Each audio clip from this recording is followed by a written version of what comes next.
Hello, Internet, and welcome to our first session of Apocrypha, our Apocalypse World campaign. We are super excited to be streaming this for everyone out there. I don't think there are very many Apocalypse World games being broadcast or being put out there in the ether for people to watch, so we're really excited to show you this system. A couple of things before we get started, just some general disclaimers. This is our session 0. So as far as what we're going to be doing today is we are just going to be kind of building the world together, taking some time to talk about our characters, to make our characters and do our character sheets, and just sort of chatting about the game for the most part. If you're not familiar with the system, and you're more interested in watching people blow things up and shoot spells and things like that, we've got a lot of great stuff on YouTube. This might not be your cup of tea, and we'd love for you to stick around, but just wanted to disclaimer that there's not going to be a lot of action in this episode here today. That also being said, we're going to be answering a lot of questions, I think. I'm going to take as many as from the chat as possible. If there are any questions about the system, about the characters, about world building in general, I'm more than willing to answer those during this process, because I think there will be some downtime here for people to get some things on their sheets. A couple of other things. So, what is Apocalypse World, you might be asking, if you're not familiar with the system. Apocalypse World is an RPG, uses a D6 based system, and it's set in a time after the apocalypse. Essentially a bunch of people of different origins trying to survive in a really messed up world. As far as the nitty-gritty of the mechanics, I'm not really going to go too much into that because we'll be doing that here in a second. Let's see. As far as this game itself, a couple of disclaimers is we probably will be, as far as our normal kind of game style and gameplay, maybe it's not so much this session, but in future sessions, there might be more profanity in this game than you're usually used to. There may be some adult situations. It's going to stay in the PG-13, MC-17 sort of levels, but that's quite a range. That's a gap. That's a big gap. PG-13 R rating sort of levels, I think. But you know, that there may be some adult content here. We're gonna try to keep it reasonable though. But just wanted to do that shout out for everyone out there, so you're fully aware. I don't think we're gonna pass the sort of Game of Thrones levels of anything, but we're gonna try to keep it within reason. So let's see. You may be wondering, why is this called? Why the name? Why Apocrypha as the title of this new game? I grew up in a Catholic household. I've had a fascination of apocalyptic literature since I was very young, and I sort of, as a play on words, but as sort of an allusion to the style of Apocrypha, the idea behind it. If you're not familiar what it is, or what the word means, it's a variety of religious writings of uncertain origin, regarded by some as inspired, but considered heresy by most. They are writing statements, etc., of doubtful origin or authenticity. It comes from the Greek root to secret away, to hide. So I like this for our game style, and I'm talking to the group here as much as the audience, because you all, as part of this game, have these doubtful origins, have these you don't really know where you come from, you don't really know why you're here, why things are the way they are. Your stories, for the most part, are Apocrypha. So that's sort of why my inspiration for this, and something I want to keep in mind as we are sort of delving into this. Some other things that happened off screen that we're going to be talking about here in just a few seconds. I'm always going to spend the first hour and a half just talking, and while everyone sits there super bored. Just kidding. Well, I'm going to shut up here in a second. But we're going to we did a little bit of world building off screen. This group is a very sort of fantasy inspired group, really likes the sort of the supernatural, the fantastical, the amazing sort of aspects of role-playing games, and of true to form, they sort of gravitated towards a world that is not quite your typical apocalypse world if you have played in one before. We have sort of shattered earth moats levitating above a endless ocean below. This sort of metaphysical or supernatural element, or maybe science fiction element to the world that you don't see in many apocalypse games, which I'm super excited to see in this game how that affects things. So we'll talk a little bit more about the details of that, but you're going to hear us talk about some things that you might not understand if you're familiar with apocalypse world systems. Might be a little strange to you. So I think that's all I want to get into so far, because right now a lot of the rest of it's just going to be explained as we talk about characters, which is where I want to start. So character building. I assume everyone here has their characters fully made, right? Right. Yeah, so we can just start rolling now, right? Like get into the game and let's go for it? Cool. Yeah, pretty much. So I'd like to go ahead and kind of talk about everybody's characters a little bit, and then we'll talk about sort of making them. So I'll take a volunteer to go first if somebody wants to, or we can just roll for it. I'll go first. That way I can't be the worst. If I didn't know what I was doing. That's not how it will work, but... Nope, pretty sure I'm going to be the worst. I think that's in the rule book, actually. Worst is worst. I'm pretty sure I was the one that was like, I'm going to do this, and then 2 weeks ago decided, nah, screw that, I'm going to do something else. Yeah. Lindsay, what playbook are you thinking about using? I think it's the best way to start. I'm going to be playing an angel. Angel. Which is like a medic-y type. Okay. So I'm going to pull up the angel playbook. So do you have a name for your character? Sure do. Her name's Birdie. Birdie. I love it. She's the best. Yeah. She's so sweet. Yeah, Ryan, don't look like that. You're like, that remains to be seen. No, she's the best. Objectively. I like it. I'm always partial to healers, so She's the healer. She is the best, and we have to say that. I know. Yeah. I'll mention that in kind of passing here that in Apocalypse World, when you pick a playbook, you're the only person who gets to use that playbook. So the angel is the healer. It is the only one capable of healing in their community, in the community you guys will create. So it's a super important position to have. People without angels typically die a lot. So it's a great playbook. So let's see. Angel named Birdie. I'm thinking of anything else. Have you decided on any other moves or anything like that? Not at all. No. She's very nice. Okay. So what you do, as far as I'll use you as an example here, kind of going through the character creation process. So what we're going to do first, if you go kind of a little bit backwards, you go to the last page of the playbook where it says creating an angel. And anyone out there that's interested in all these playbooks, I think we put a link on the Twitch page. You can follow that. I did, yeah. Down in our credits section, down at the bottom, there is a link to the Apocalypse World page where you can download lots of PDFs and also the second edition book, which is what we're playing out of for this campaign. Yeah. So you picked your name, so you get to skip that part. So the next thing you do is you pick your stats. And unlike most RPG systems, you don't roll for them or allocate points or anything. You just pick a one of 4 arrays. So you can look through those.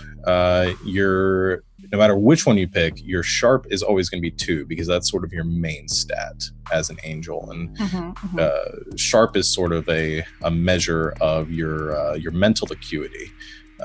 There are 5 stats in the Apocalypse World system: cool, hard, hot, sharp, and weird. And we'll go through all those, and when their respective sort of people come up that kind of use those stats the most. But angels are more intellectually based, so they're going to focus on sharp a bit, more perceptive.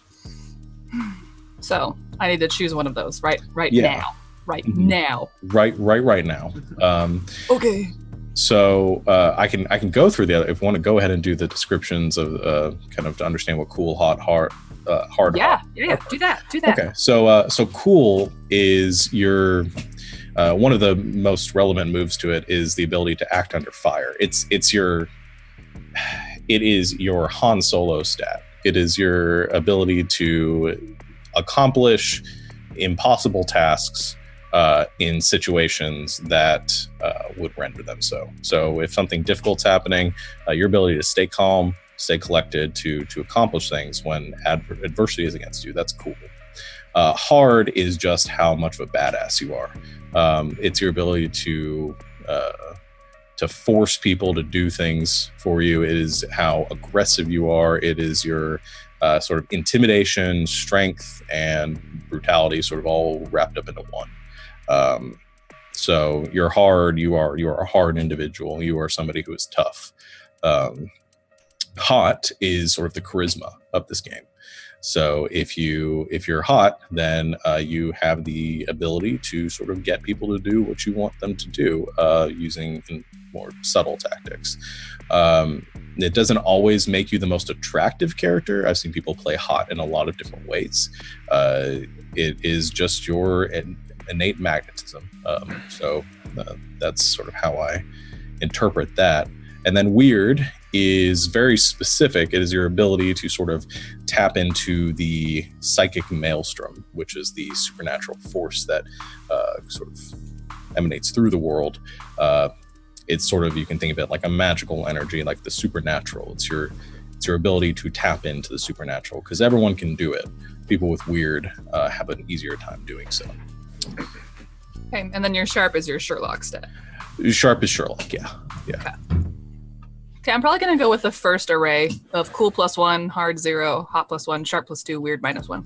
Okay, yeah. So calm under pressure, charismatic, and intelligent. All right, I like that. Okay. So and everybody can follow along if they want to do this. At this point, you guys don't have to wait for me to get to you to pick this stuff. It actually might be a little faster if you guys just go ahead and pick the things, then we'll go over what you picked, just for simplicity's sake. So you next get to pick your gear. So you just input those numbers into the thing on Roll20. So you get that initial gear, the first block there, just no matter what. Your angel kit being the most important to you because it's like your med kit. Yeah. As far as you get one small practical weapon, there are lists of weapons in the book. You can sort of just pick what you want. Essentially, it's a small weapon, so it's something that's going to do about like 1 harm, maybe 2 harm, depending on the weapon. And it's going to be something like a small handgun, a knife, something like that. But practical also sort of signifies that it has maybe some other use. So maybe a knife works for you, or scalpel. Yeah, it's like a big knife. Yeah. You also get oddments worth 2 barter. Barter is the abstract sort of financial component to the game.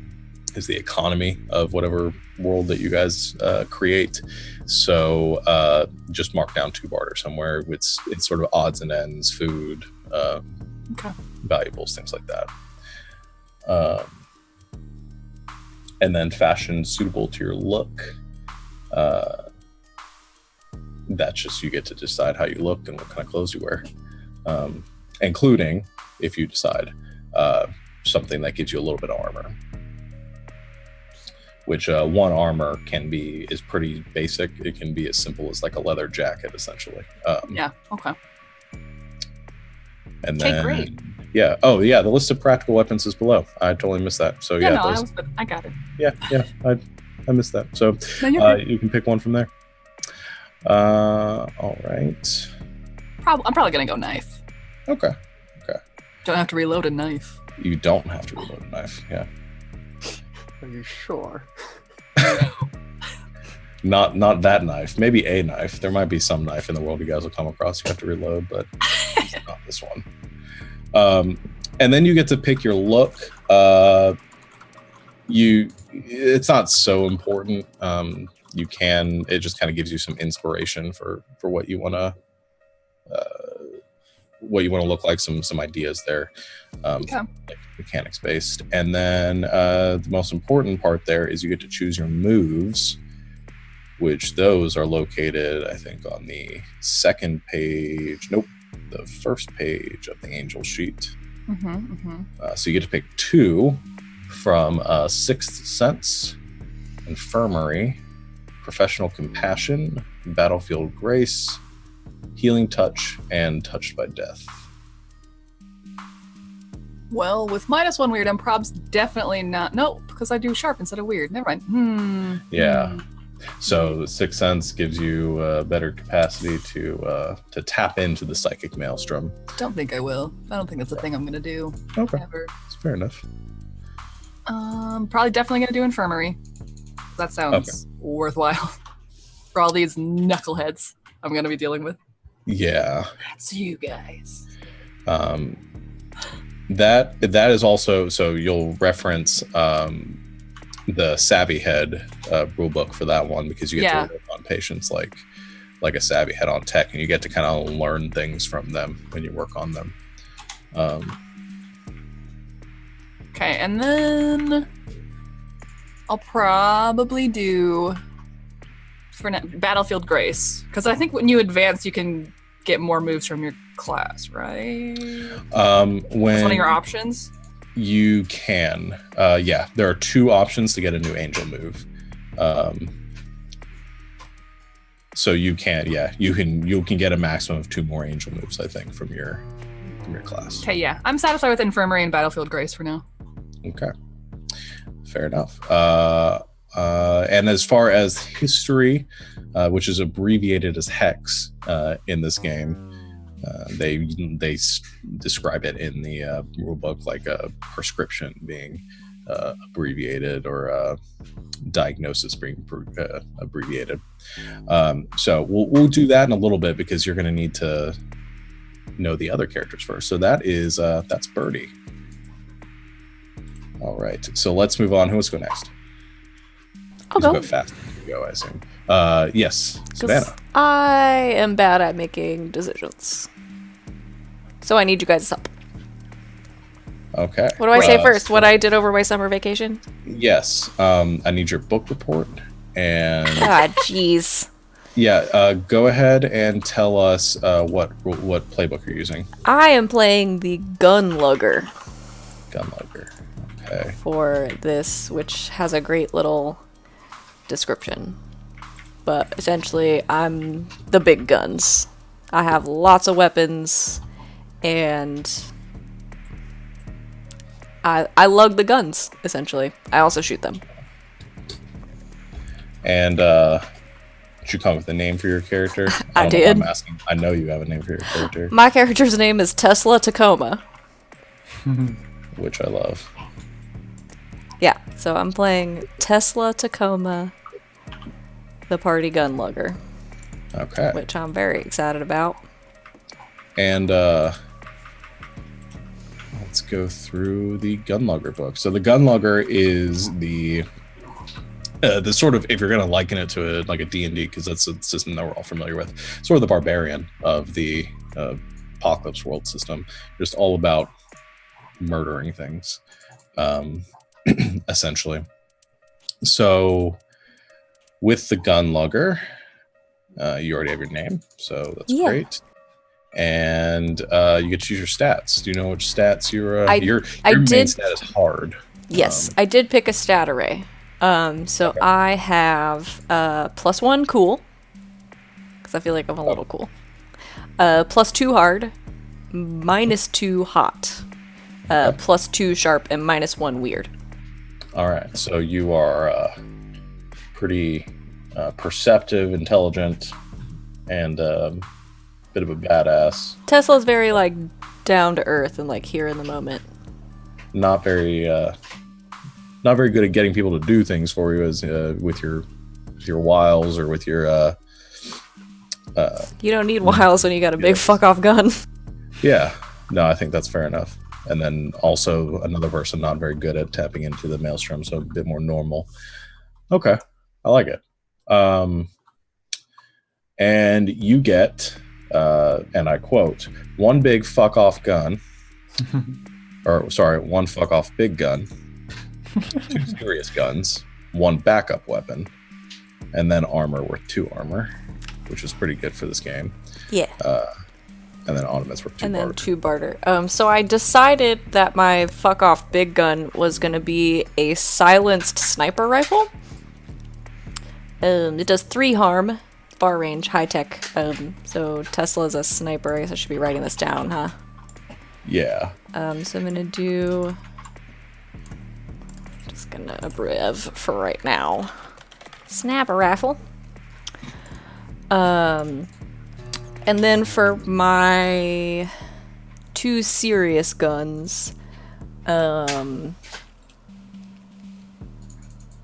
feel like I should like mix it up a little bit for like some more fun stuff, because my big gun, the one that I'm going to use the most, is going to be silenced. So I think I'm going to take a shotgun. Okay. Which is a little bit closer range, but it's really loud and messy, I think is what a shotgun has. 3 harm, close, and messy. And a grenade tube. Which is 4 harm, close area, reload, and messy. So if things get close to me, we're going to have a problem. They're going to have a problem. So we're talking about harm a bit. That's another mechanic that we'll discuss here briefly. Harm is the equivalent of damage of HP in this game. Everybody, there is a countdown clock that this game uses instead of hit points. Everyone has the same amount of hit points, essentially. There are like 6 sections of the clock. When you suffer harm, you mark off one of those sections. Now, for like an NPC, they can't suffer as much harm as you guys. You guys are a bit tougher, a bit more important to the narrative to die. You have plot armor, essentially. And an NPC suffering 3 harm, an NPC dies typically, likely fatal, after 2. 3 to 4 harm, you're killing most anybody that doesn't have some serious armor to protect themselves. So that is very, when Savannah says 3 harm or 4 harm, those are big numbers in this game. Most game weapons do about 1 or 2. Like this grenade tube could kill a group of anyone's. Yeah, pretty much. Awesome. I think I also get a backup weapon. You do. I'm trying to decide. I'm going to put this to the group because I'm trying to decide between a machete, which does 3 harm. They're all hand weapons, so it's a 3 harm and messy, or many knives, which is 2 harm and infinite. Mini knives. Done. That one. Mini Awesome. knives. Many Always knives. Take mini knives. Gonna do- Always throwing knives. Okay, well then we're gonna have a belt of many knives. Okay, I just wanted to make sure it's not like M-I-N-I No, knives. many. Okay. Like many. Just checking. A plethora of knives. She has a belt of MINI knives, mini knives. They're just toothpicks. Yeah. Tesla runs a bar in her spare time. Equally good. So I'm gonna go with many knives, which do 2 harm, but I have infinite knives somehow. Good. Infinite knives. The apocalypse is great. It is great, and that's one of those mechanics I love in this game, because you don't have to worry about ammunition and stuff. It's just a really neat sort of kind of vague, kind of narrative sort of thing. It's like you're the action hero who just never runs out of ammo. Essentially, I think is the best way to say it. You're literally says in the choppers thing, there are 3 things that the previous generation left us: enough fuel and a lot of fucking guns. Yeah. Which kind of sums up the entire world as a whole. Since we're still on my gear, I don't know if we're doing like character descriptions and stuff like that, but I would like to say that since prosthetics and vehicles and stuff are in this section, that Tesla Tacoma does have a prosthetic ear. Yeah. And this whole like part of her head is a prosthetic. Yeah, we talked about a bit briefly a couple weeks ago when you were first talking about your character, and that was something that, as you know, you guys all have the options of too. If there are things outside of your playbook that you're interested in, her playbook actually specifically says if you want to start with a prosthetic, ask your MC. But if there are things that you guys want some leeway on, I'm more than willing to work with you all on that. So, but yeah, prosthetic gear, super cool. And I get 2 armor. I'm gonna write that down. Okay. That seems important. And then, did you pick moves? No, I've been looking at them, and I think I am moving towards a couple as soon as I can find the page. I get 3? Yes, you get 3. Okay. I think I'm gonna take this move called Insano Like Drano, which gives me +1 hard and makes my hard a +3. Yeah. Which I think is going to be important. Very important, yeah. I'll just write that down. Because hard is typically like the attack roll stat. Essentially, it's what you're using when you're shooting at people. Right. So I now have a +3 hard, which is pretty good. Okay. I think. I also think I'm gonna go with Blood Crazed. Which is whenever you inflict harm, inflict +1 harm.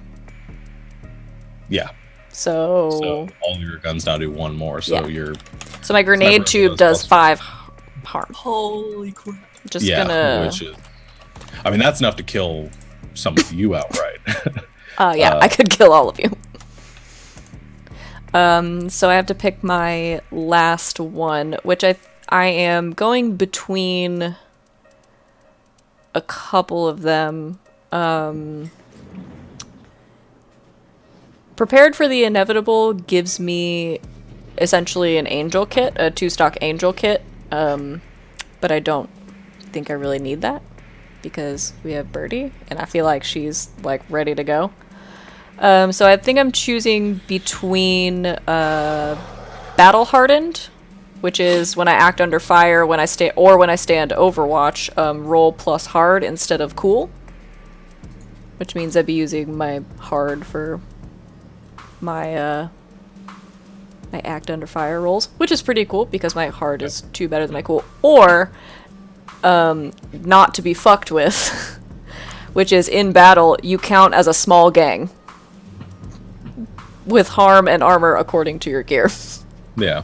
So, Awesome. But I would like a little more explanation about exactly what that means. yeah. So the gang mechanics, the way it works is damage scales depending on how big the forces that are fighting each other are. So if you're a small gang and you're attacking an individual, you're going to get some damage bonuses and some advantages over, to put it simply, over them. Versus if you have like a medium gang or a large gang, you're going to get advantages over smaller gangs there. So normally you would count as an individual. You now count as a small gang.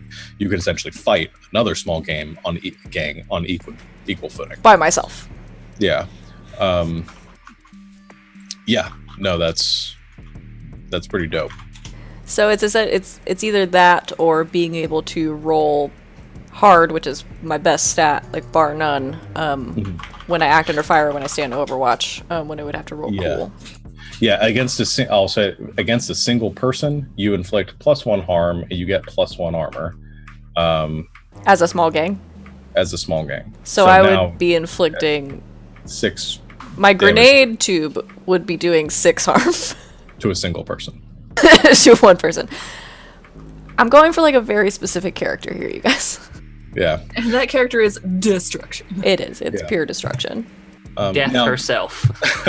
the battle hardened one is also, I'll put out there again because we're all kind of learning the mechanics, would also be good for you because the stand overwatch ability I think would be something that in the long run with your sniper rifle is going to be a big sort of bonus to you because that's under the tactical and support moves essentially. I'm reading it.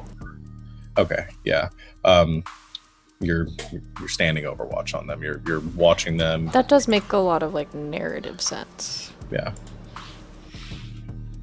You also get to inflict more harm when you use that ability, so Yeah. Okay, I'll do my third one as battle hardened. Okay. Yeah. And you can pick up more later on. I don't want to sway you either way, but that was just a counterpoint I wanted to put out there. Okay, awesome. So that's your 3, and we will do Hex for you later. So, Awesome. who wants to go next? That was way easier than I I thought, can go guys. next. All right, Alex. Alex, number 1, or Alex A. We'll go with. Which rulebook are you using? I am using the driver. Driver. That is one of my favorite rulebooks. But don't tell anyone. The driver. It's a good one. It is a good one. So the driver is the driver in the Apocalypse World universe. You might not be the only person with a car, but you are the best at car stuff. So let's see. Do you have a name for your driver? My name is Phoenix. Phoenix. I like it. I'm just waiting for somebody to name their character Skittles or Eminem or something, but I'm, Was Tesla Tacoma not enough for you? Was good. Let's see. What are you thinking as far as stats go? Stats, I have already chosen my array. Okay. Cool +1, hard 0, hot 0, sharp +2, and weird -1. Okay. I'm not seeing that stat array on the driver because you want to be, all your cool stats are +2. I'm looking at the driver right now. That's what I've got up on the PDF anyway. Which one was it? He said cool because your main stat is cool as a driver. Then we're obviously looking at different playbooks somehow because on this it says my one's always a sharp. That's weird. I'm on page 41 of the 2nd edition PDF. Yeah. Cool +2, hard -1, hot +1, sharp +1, weird -1. I'm looking at the basic playbooks PDF. That's probably where I was going wrong then. Yeah, that one might be wrong. I'll have to look at that. That is strange. Well, that's why we're doing this now. Do we go with somebody else while you look at it again, or do you need to? If you wouldn't mind. That's fine. Yeah, go ahead and look that over again. Who wants to go? I can go, but now I should also probably pull up the stats for my character in the main book just to double check that. But I, the other Alex, will be playing Leopold the Brainer. Brainer. Who, to quote the rulebook, is the weird psychic mindfuck of Apocalypse World. Yep, sounds about right. Yep. Brainer is the closest thing to sort of like a mage or something. It is the most like the closest thing to like sort of a magic user in the Apocalypse World work. I mean, your psychic powers and mental acuity and things like that. So, yeah. Do you have a name for your Brainer? Yep, Leopold. Leopold, like it. Okay, I found the playbook in the main book, so we'll see if these stats are the same. I think they are. Yes. So, I'm just going with the first stat block. So, cool +1, hard +1, hot -2, sharp +1, and weird +2. Okay. All right. So not a very hot party at this point.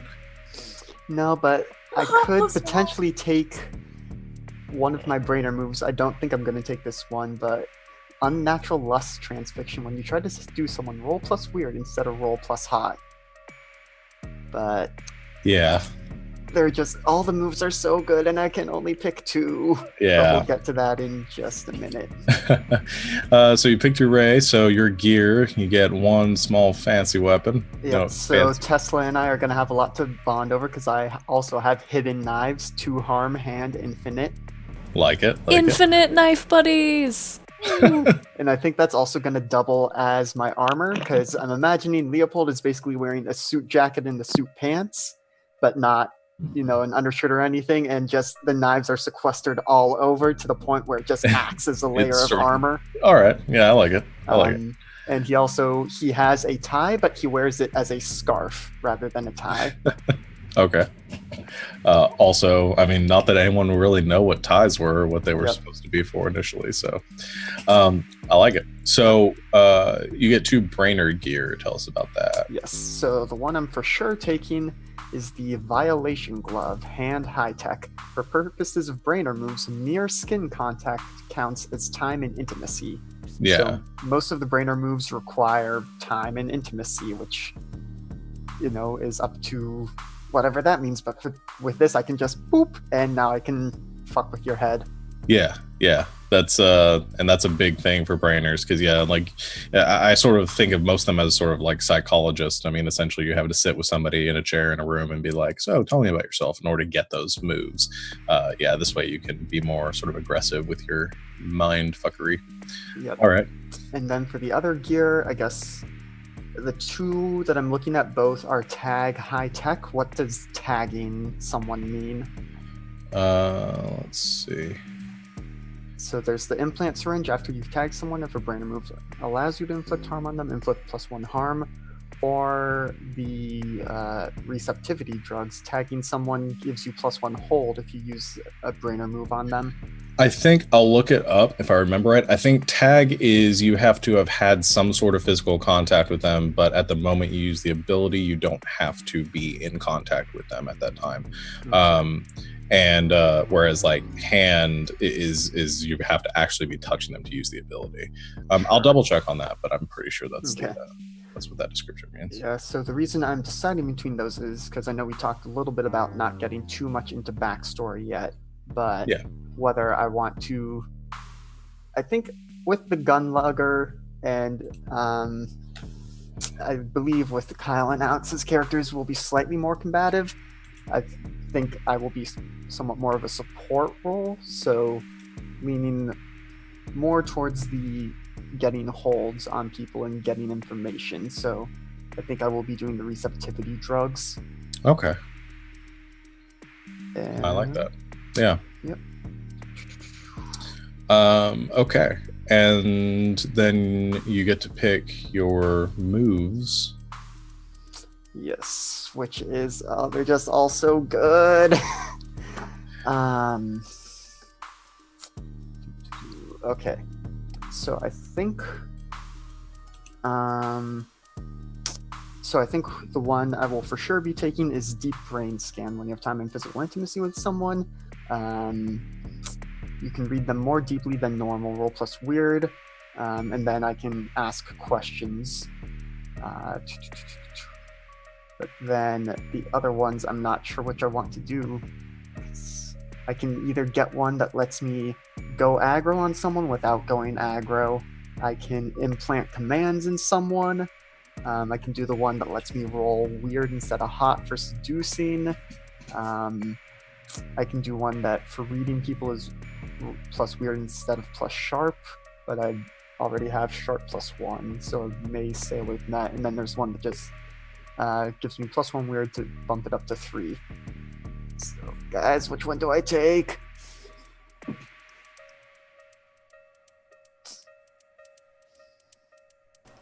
I mean, I'm always a big fan of bumping up the stat, but... Yeah, just... I'm wondering if...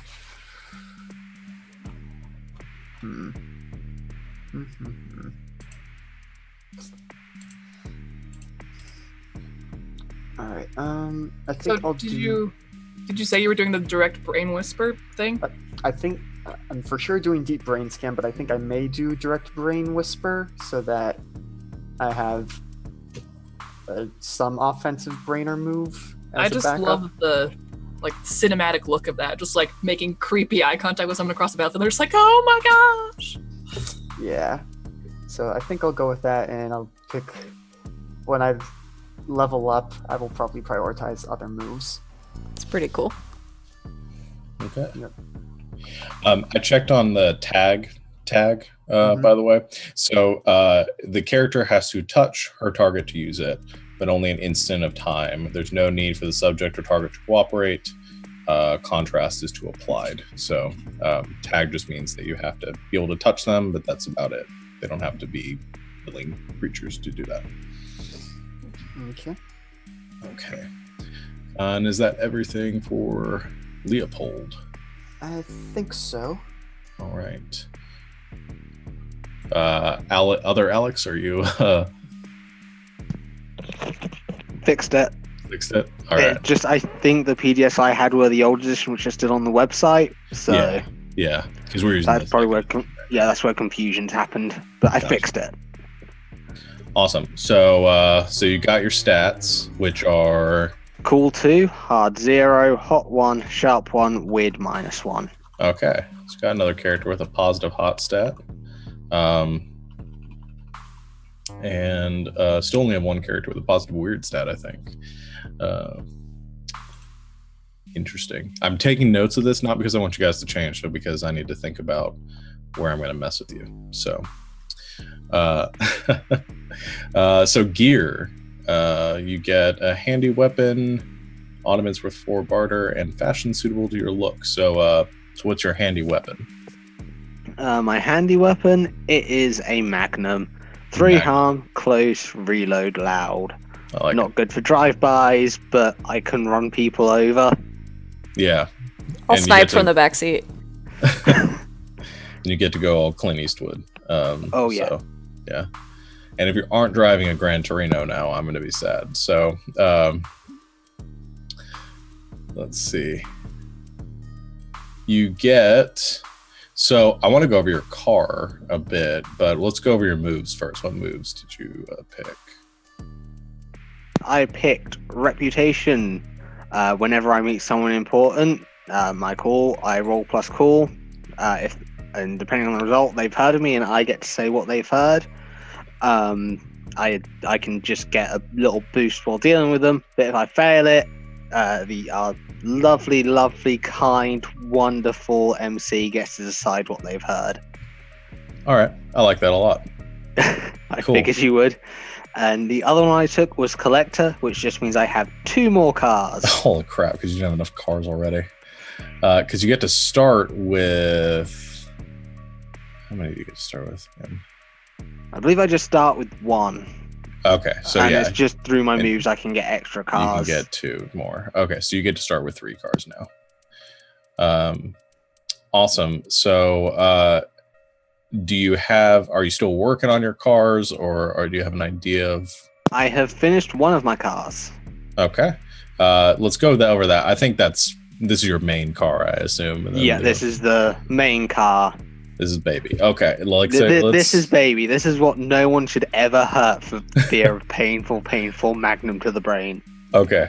So what is your one car then? I haven't decided on a make or model I want to base it off yet, but it is a coupe with power +2, armor 1, looks +1. It is fast, responsive, powerful, but really loud. Okay. Like you could hear me miles off. So it's a muscle car. Basically, yeah. Gotcha. I like that. Which obviously has its bonuses for intimidation and its negatives for stealth. Awesome. Cool. And we'll go over the details. Actually, it'd be awesome if when you come up with a making a model of it, kind of that you want to base it off of. Because I assume there's probably some modifications to this for your this post-apocalyptic sort of Mad Max style vehicle.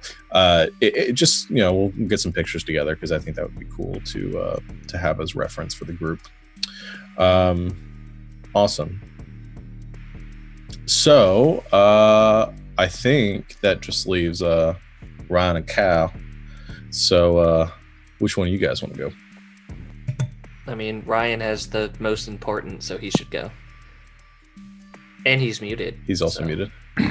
I want to go last because a lot of the choices I have to make kind of like, all right, so I'll just explain real quickly. Some of the choices I have to make, like, how good is our garage? Do we have lots of vehicles or few vehicles? And so, like, having, like, basically I would want to talk with Alex about that. And I was like, okay, do you feel like you want to play a game where there's more cars and, like, it gives us these, you know, bonuses, but also these minuses? Like, there's some where your population is large and or some where it's small, and just it's going to affect the kind of missions that we're all going to have. So I kind of want to see, I want you all to think about your characters first, and then we can kind of talk about the kind of game we're going to have. I like that. Yeah, I mean, for anyone out there watching, you're going to be playing the hard holder, right? Yeah. So that's we'll go over that when we get to Ryan's, then we'll do Kyle's first. But it's a very important kind of pivotal, like, narrative class in the game. So that'll be, I think that's a good way to tackle this. So let's go with Kyle next time. Cool. Well, let me pull up all of my sheets again, because that's what I've been doing for the past 20 minutes. I am playing the Chopper. Chopper, okay. The biker gang of Apocalypse World. Yeah. So Chopper, let's get down to this. So do you have a name for your Chopper? Yes, his name is Garrett, but he also goes by the Iron Demon. The Iron Demon. All right. The Immortal Iron Demon? Nah, the Immortal was too on the nose, because knowing how We'll I shoot roll, you. knowing how I roll, it was like, I am the Immortal, dies in the first episode. Yeah, well, no, I'd have to do that just on principle. Right. That would suck if you died in the first episode. Right. So no, just the Iron Demon. Oh man, the shade. You want to go for a second? No. I was just teasing. I know. If you'd like to know what we're all laughing about, check out our awesome D&D show Wild Space on YouTube. We need like CBS style pop-ups at the bottom of the screen when we reference. That's just me. That's what I'm gonna do. Okay, so we'll go over some stuff and then we'll talk about your biker gang. So what are your stats? Cool +1, hard +2, hot -1, sharp +1, and weird 0. Okay, so emphasizing hard and kind of be a little more, I think, well-rounded there. Gotcha. Awesome. And so your gear, you get 2 no-nonsense weapons instead of nonsense weapons, which I wish somebody got nonsense weapons in this group. Like one of those guns that just shoots the thing that says bang. Yeah, I wish. I'll give anybody a free nonsense weapon if they want it. Just kidding. Tesla takes weapons very seriously. Birdie does not. Okay, so what are your 2 no-nonsense weapons? I picked one because I wanted kind of the group to put in some input. My first no-nonsense weapon, or my nonsense weapon, is the sawed-off. So 3 harm, close, reload, and messy. Shotgun buddies. Yeah. Very biker gang appropriate. I'm literally buddies with anyone who has a weapon. And I was either going to go with the Magnum or the SMG, and I'm not sure which one I want.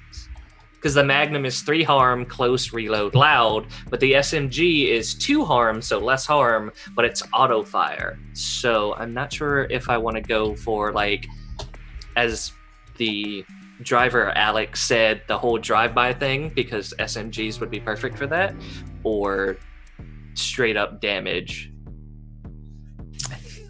I think just for... Are you asking the whole group? Sorry. Yeah. I think just for variety, maybe go automatic.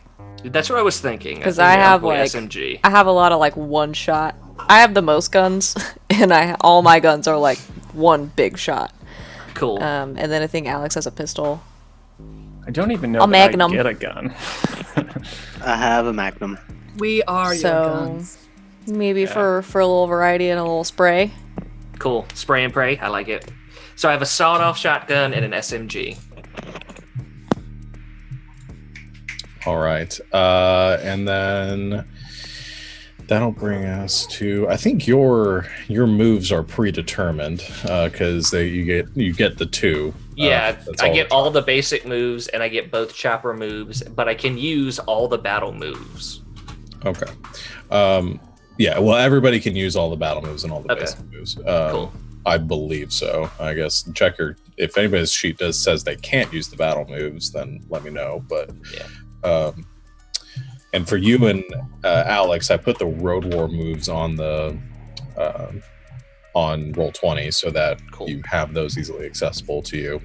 But for the most part, everybody's going to mostly be using the basic moves. Yes. Actually, I have a move question because I haven't had time to read all of the stuff that's on Roll20. So, like, under mine, it says, you get all the basic moves, you can use all the battle moves, and you can use all the battle moves and probably will. Probably will, yeah. But you gotta start somewhere. When you get the chance, look up Seize by Force and Laying Down Fire. So those are specific battle moves that are in the thing? Or are those, special ones? Well, because I have that. I have Seized by Force, Right. Laying Down Fire, and Road War. And as I was looking through them, it basically is Seized by Force tells you what it is, Laying Down Fire tells you what it is, and then Road But so War are those just has battle the moves basics. that it's suggesting? Yeah. To me? Okay. It's really it's a good feature that each playbook sort of suggests what moves are going to be most important to your character. So that you can kind of look towards those, because there's a lot that you can do, and we'll get into those in a second. I didn't want to get too far down that rabbit hole, but Sorry. No, it's fine. If you have those questions, I want to address them as they come up, so you don't forget about them. But yes, everybody has access to all the moves that are not a part of a specific playbook. And those are all the moves index are all down there. Everybody has access to all of those, but some of them are going to be more beneficial to you. And so you've got your 2 moves, which are, so you have Pack Alpha, which allows you to control your gang, and then Fucking Thieves, which is my favorite move I think I've ever read before in my life. So this move essentially allows you to just get things. Essentially, you get to kind of be aggressive towards your little gang of biker buddies, and if you roll plus hard. If you roll high enough, they just so happen to have that for you. On a miss, some bad things happen. So to me reading it, it's since we're scavengers and we're always out and about, we just randomly pick shit up and we randomly steal from people. So we have it, we just don't know that we have it. Yeah, essentially. Well, you don't know what everybody in your group's doing because they're their own individuals and stuff, so they're gonna do what they want to do a lot of the times, and they're always taking shit.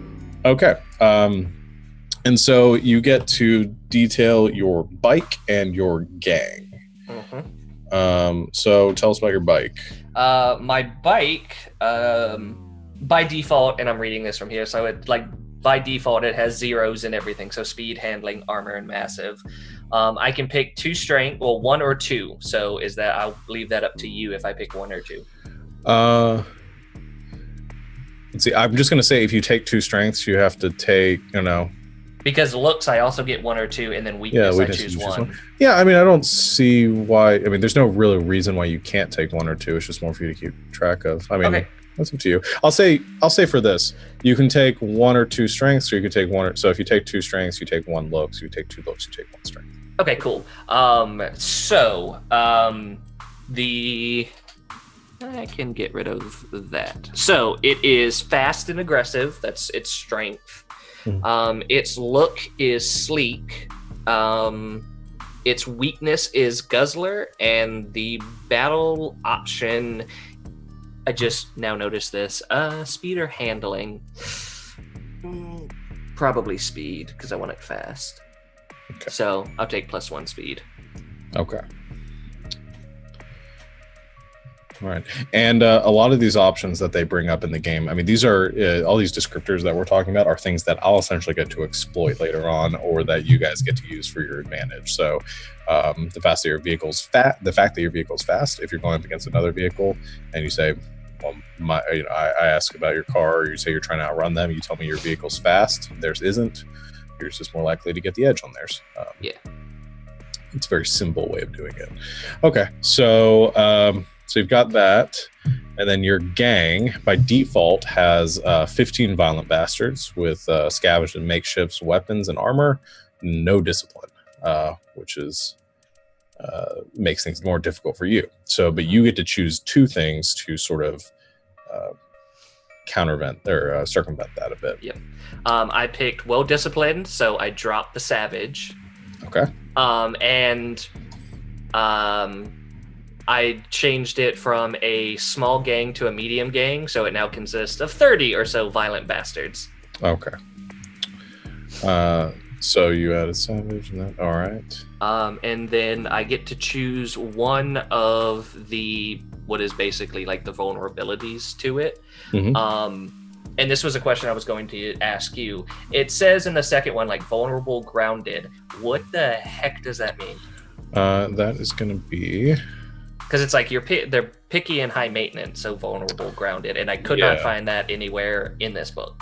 Let's see.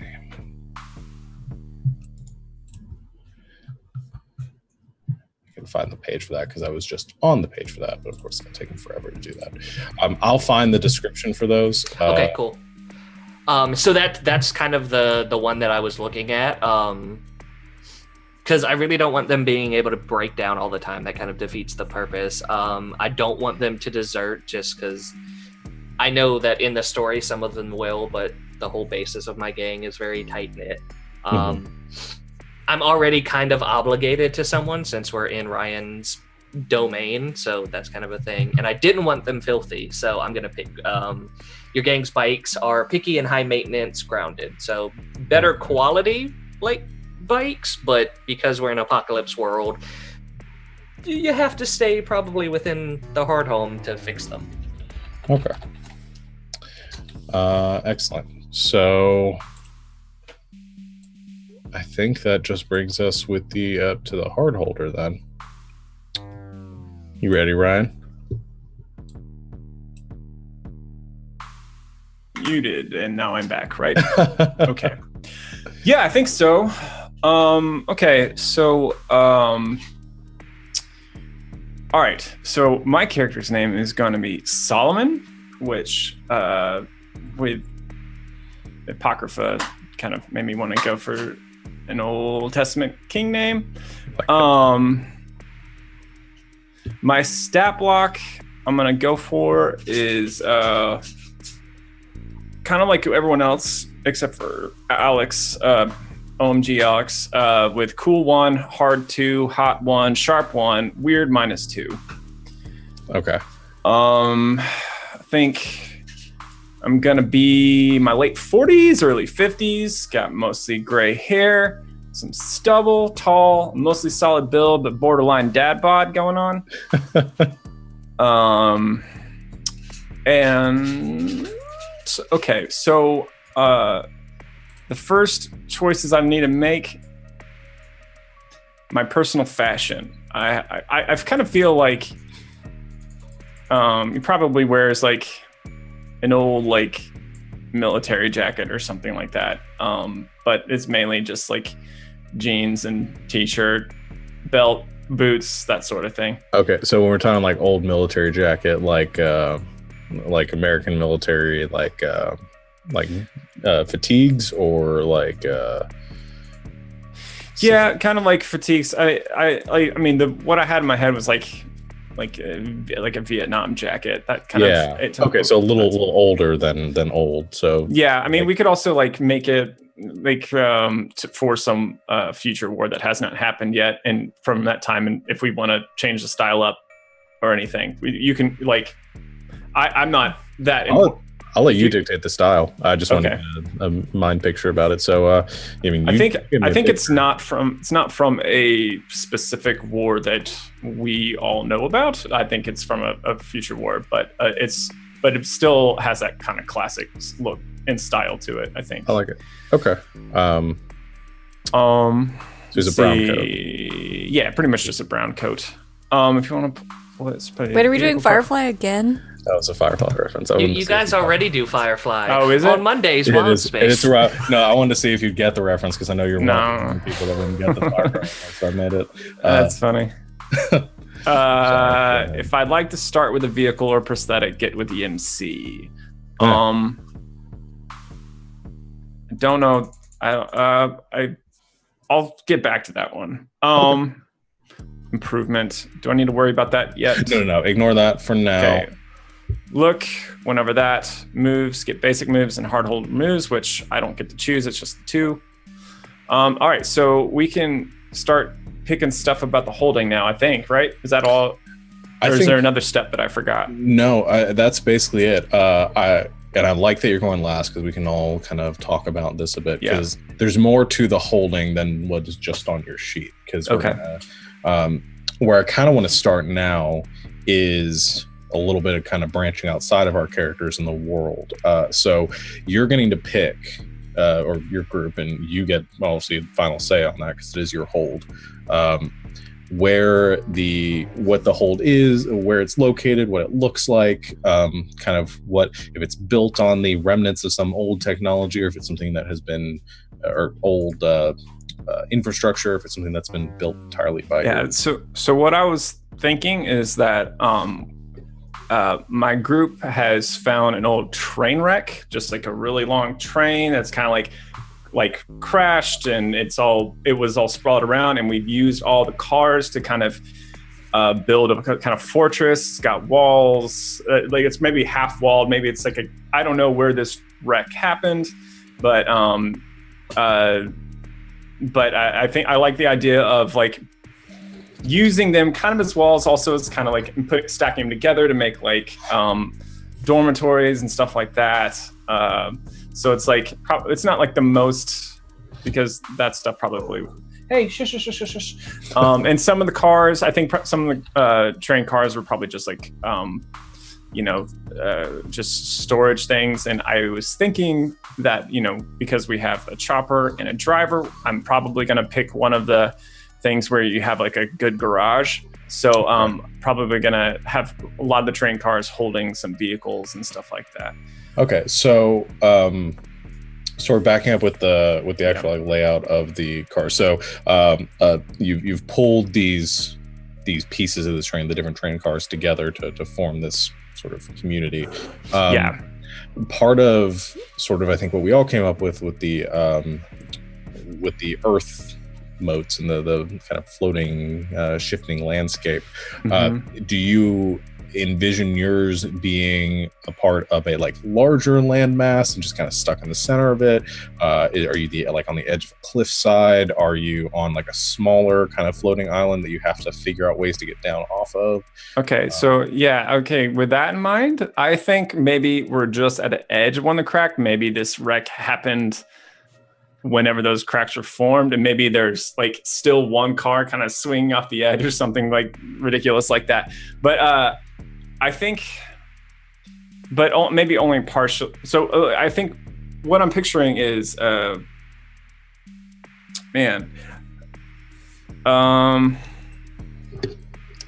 something I also throw out there to kind of help you guys. This is the shittily drawn map that I made earlier.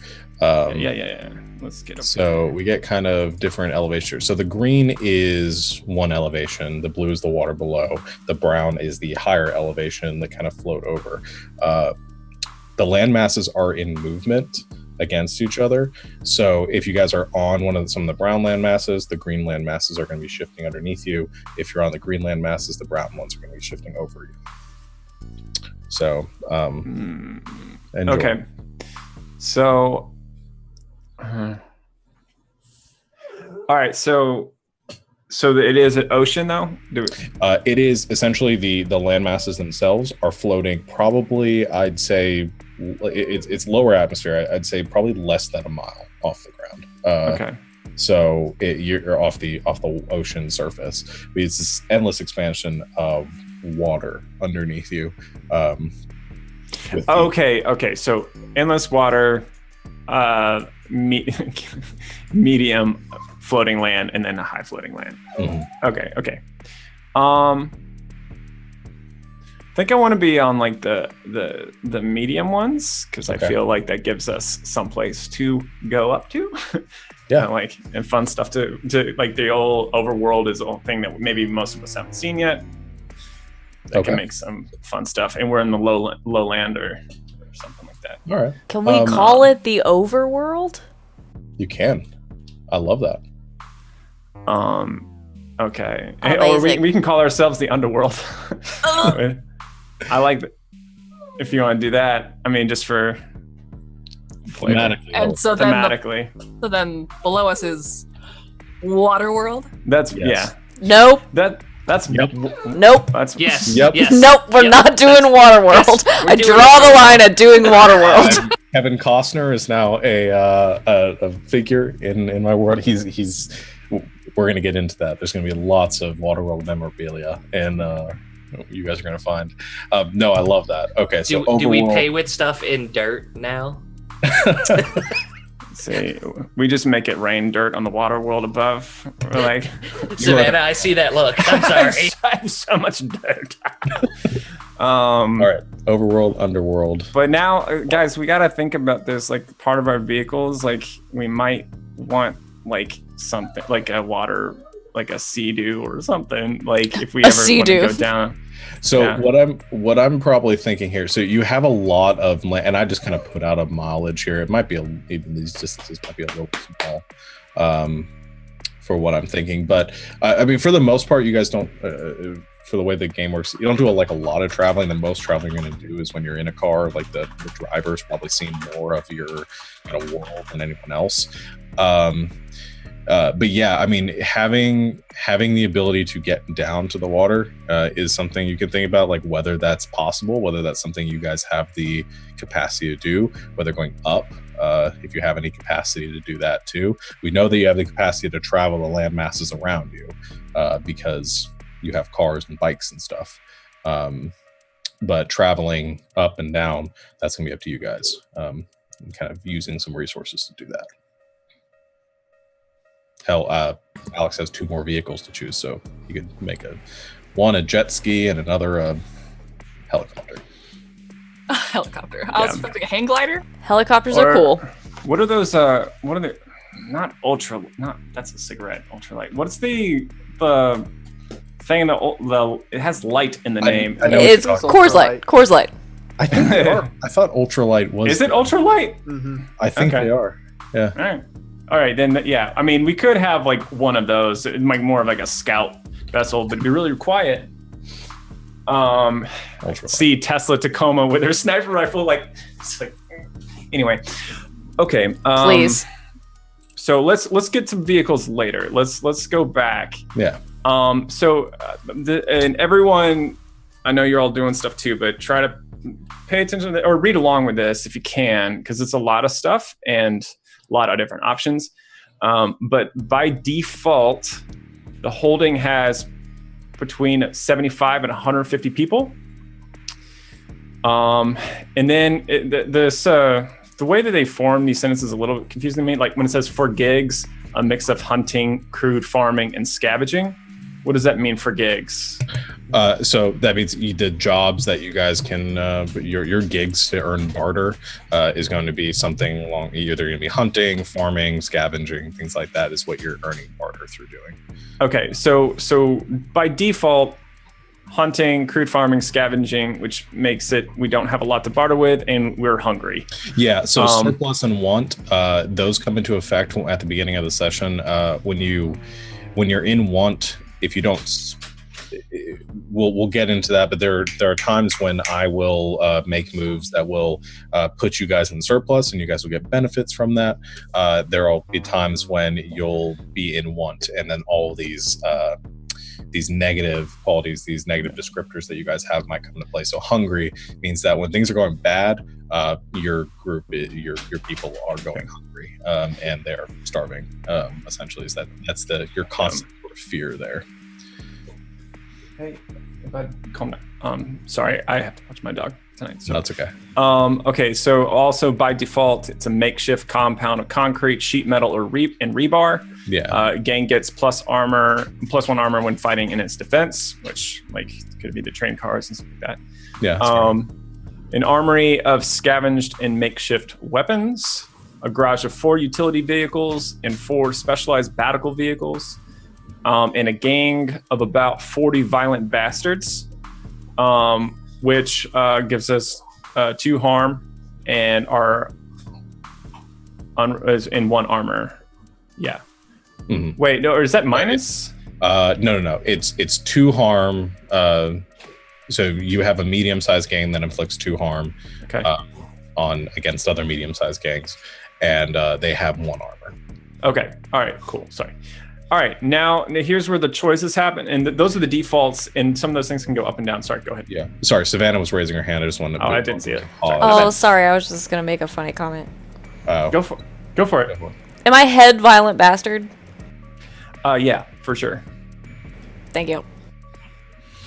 For sure. Captain violent bastard. Yeah. Okay. So you get to pay. I need a phasma, and that's who you can. Birdie has sleep deprivation. It me. Yeah. Like you are top. You're my top bastard, but like the I'm angel. so honored. But my the angel is probably my best asset. So. Hey. Stop getting hurt, everyone. There are so many. Nah, I mean that's just true. And a very wanted asset by other holds, I would. Yeah. As well. Yep. Yeah, so, you gotta get through me. Don't let me die. All right, so I have to choose 4 of the following 12 options. I don't think I'm gonna read them all. I think I'm just gonna. Well, no, I see. I don't even know which ones I'm really leaning towards yet, so I have to read them all. I'm sorry. All right, so we can boost our population up to 200 to 300 people, which brings up our surplus of it adds barter, but it also adds disease. We could make our population small, 50 to 60 people. It'll give us anxiety instead of being hungry. For money, we can, or for gigs, we can add lucrative rating, which gives us barter, and it also will give us reprisals. As your angel, I plead no. Or we could do for gigs, or add protection tribute, adds barter, but it gives obligation to us. We could add a manufactory, which gives us surplus of barter, and it also gives us. Wait, no, I read the same thing. It gives us plus barter and also idle. Want for idle. What does that mean? Oh, one for rest. Because everyone's working too hard, or what does that mean? Want idle. So there's the list of wants, which we're bored. The one thing I dislike about this game. Oh, is it boredom? Yeah.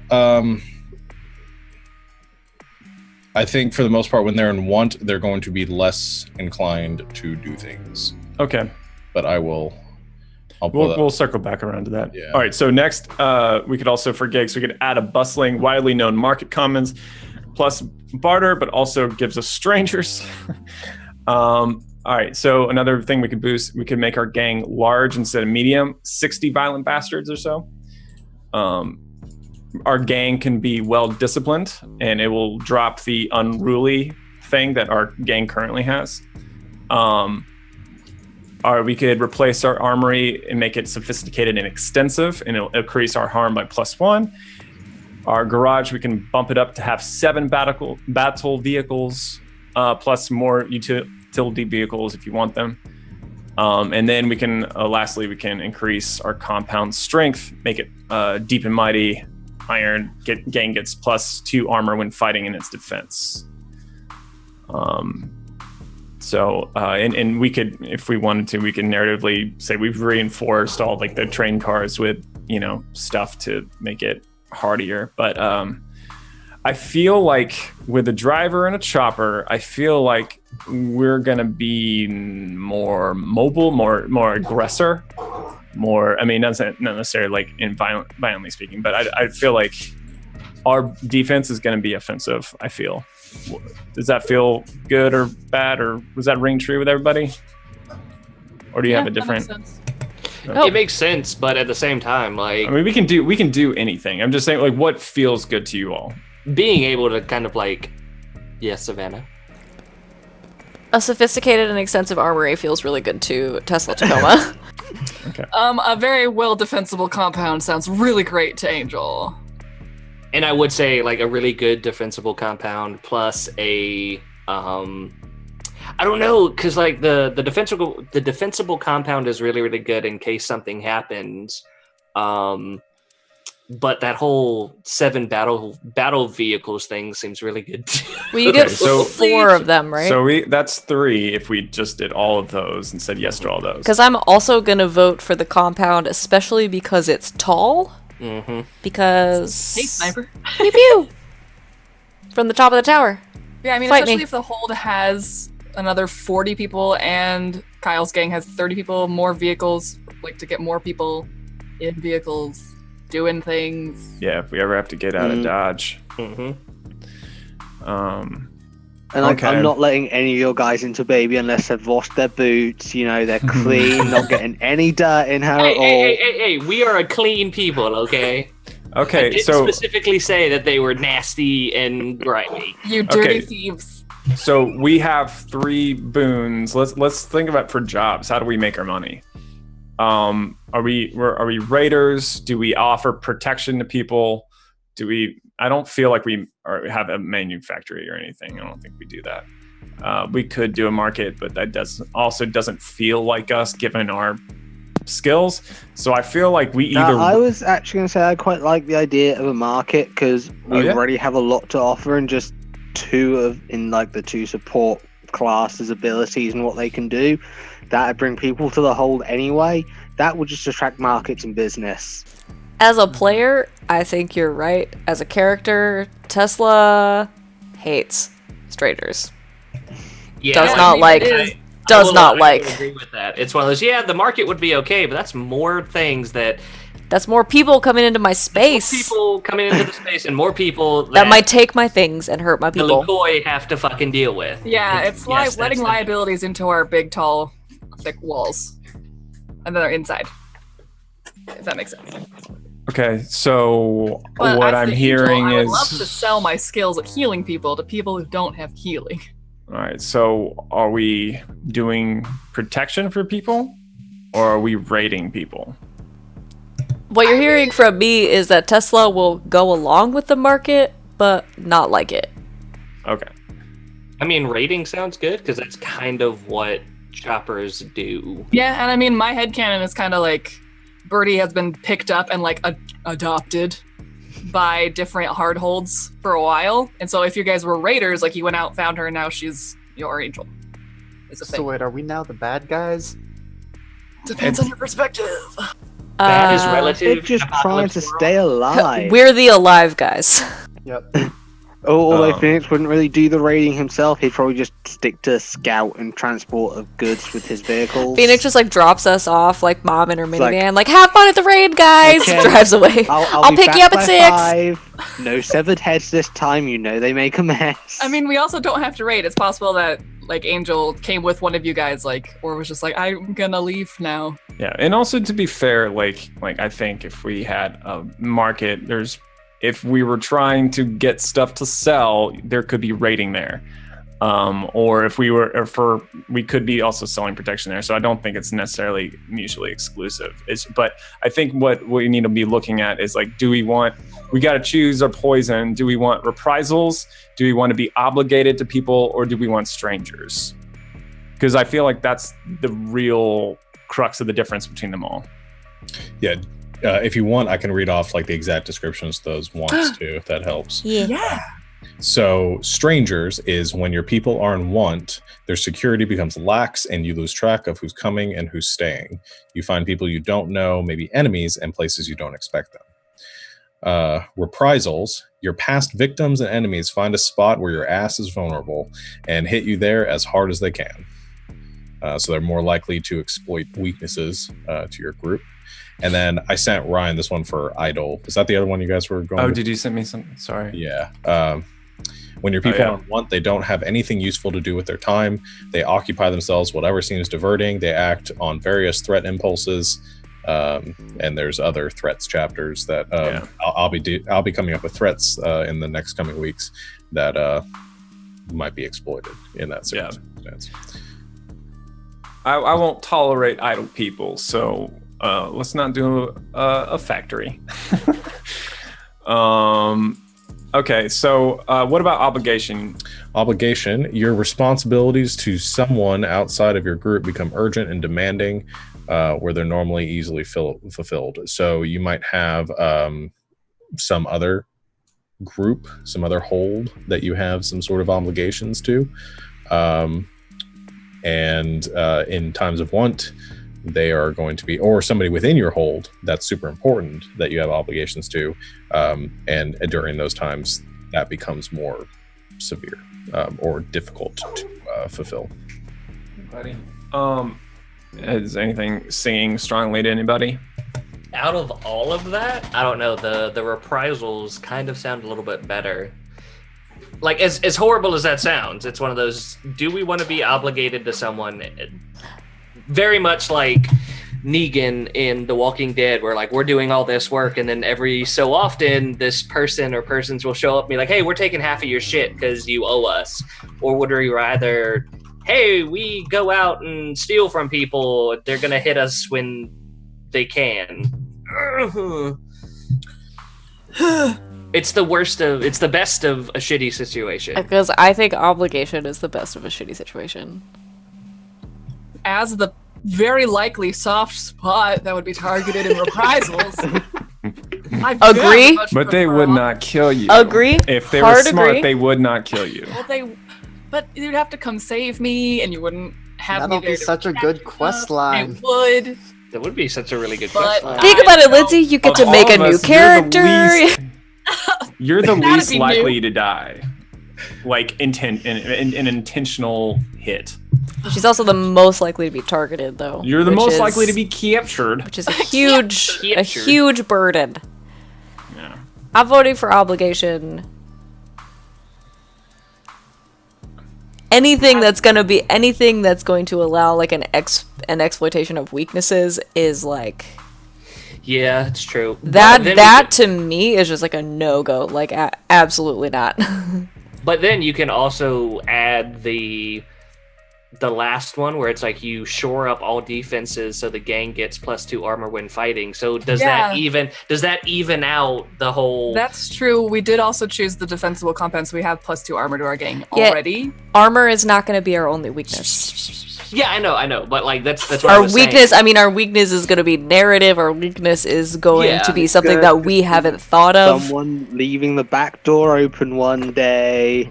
making sure the enemy on your knows. face. Or no, I'm looking at his face right now. Look at his face. You go, our weakness is going to be our relationships with each other. Our weakness is going to be something that we argued about like 4 sessions ago that we haven't even thought about. I'm just like, I'm so stressed true. about is this true. weaknesses thing.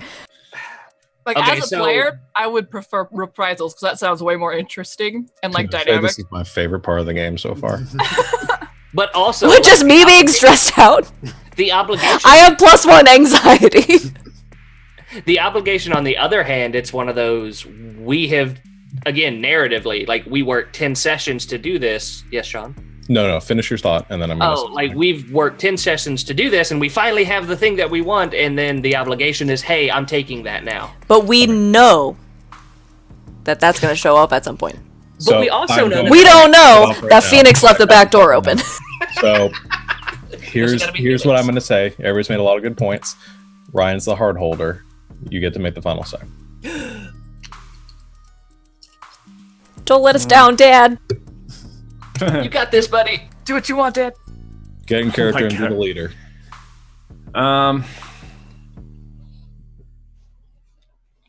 I feel like we're gonna be best defense is a good offense, so we're gonna go rating. Okay. Which leaves you with the want Of reprisals. reprisals. Gotcha. Yeah. So, and we're pretty well equipped for reprisals, and I trust my captains.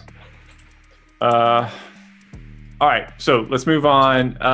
Next part, I think this is like mostly negatives. Choose two of the following. I'm gonna read them real quick. Population filthy and unwell, it gives you disease. Population is lazy and drug stupid, you get famine. Population is decadent and perverse, it drops a barter and gives you savagery. Your holding owes protection tribute, drops a barter and gives you more reprisals. Gang is small instead of medium, only 10 to 20 violent bastards. Your gang is a pack of fucking hyenas and it gives you savagery. Your armory's for shit, which won't work because we did. Garage for shit, that won't work. Compound mostly tense. Okay, so the last three ignore because of the things that we've chosen. I'm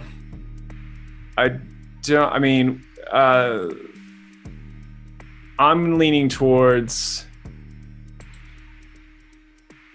we owe protection tribute, gang is small instead of medium, and population is filthy and unwell. Those are the three that I'm leaning towards. I already have like 100 billion people to tend, and now they're all going to be sickly. Well, that's why. That's a lot of job security. Those are the three that stand out to me. Like, so we could double up on reprisals. We could get disease, and kind of want to go those two because I don't want to. I feel like if we're a raiding party, I don't want to have like not that many violent bastards. But we could also be like a raiding party that's like overextended, and we have a very low amount of violent bastards left. That could be the story. I don't know. It depends on like what you all think and what you kind of all Here's envision. a question, Sean. What does savagery entail? I was just gonna ask. Are they like harder to deal with? Just left that page. Okay. I'm going savagery. Savagery. That is pure savagery right there. Mean pop. It's like, I saw a plastic bag. I must kill it. Yeah. We'll go after. I'll explain savagery, and then we'll take a break. He's so cute. We'll decide on this, then we'll take a break. Growl, please. For the stream. Growl for views. Do Growl it for for views. the views, Cooper. That works too.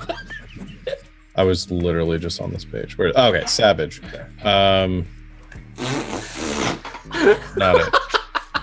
Okay. Nope, that wasn't it either. He wants to get out so bad.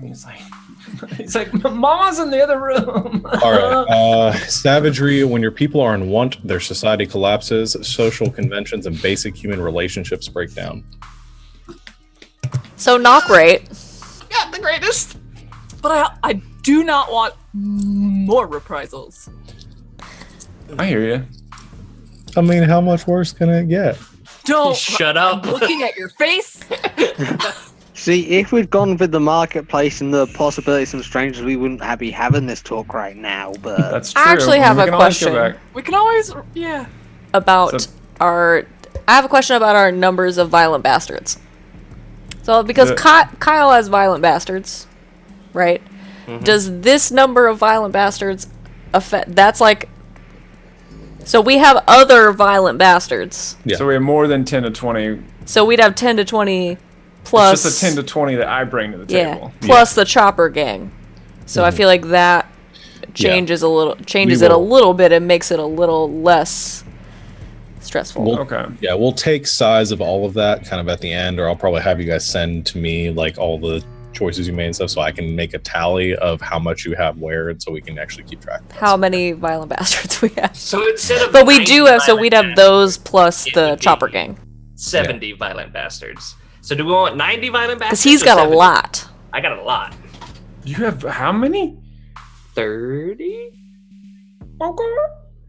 Man. Okay. Yeah, tell me about it, Ryan. Which is kind of cool. Like, it's kind of cool because I think that also probably it might make some tension between my character and your character, So because when- like when we you start- have a lot more violent bastards than me. I mean, I do have Tesla, You which have is Tesla. probably worth many of your violent Who bastards. counts as at least 15 violent 10. bastards. Yeah, I was gonna say 10 to 15 in one person. So it's Yeah, one of those, But yeah, Tesla plus the small number would equal all of mine. all Okay. of yours. Man, that's But a great power dynamic there. I love kinda I it. am it. king let's violent go, bastard. Let's go low violent bastards, just because I kind of like there being a little bit of attention of having another leader with his own gang in my group. For this. Power struggle. I love that you picked that because as I was going through it, I was like, oh, that would be good narrative wise. Yeah. I like that a lot. Okay. I will fight your battles. So Hard yeah, old dad. I'll clean up your battles. is there anything else for the hard holder? Is that all the? That's all that I saw. Okay, so you chose the two. You chose. Wait, what was the other one? What other one did we Oh, you gotta sorry. pick 2, yeah. 2, I think I'm gonna go filthy and unwell, and we'll have like the backstory of probably us procuring the angel in some way to try to like amend this problem. I like that. So she's like a new addition to your. I think I see you as a new addition, unless you have like a backstory that you've already worked out with people. Nope. Okay, yeah, I feel like that's.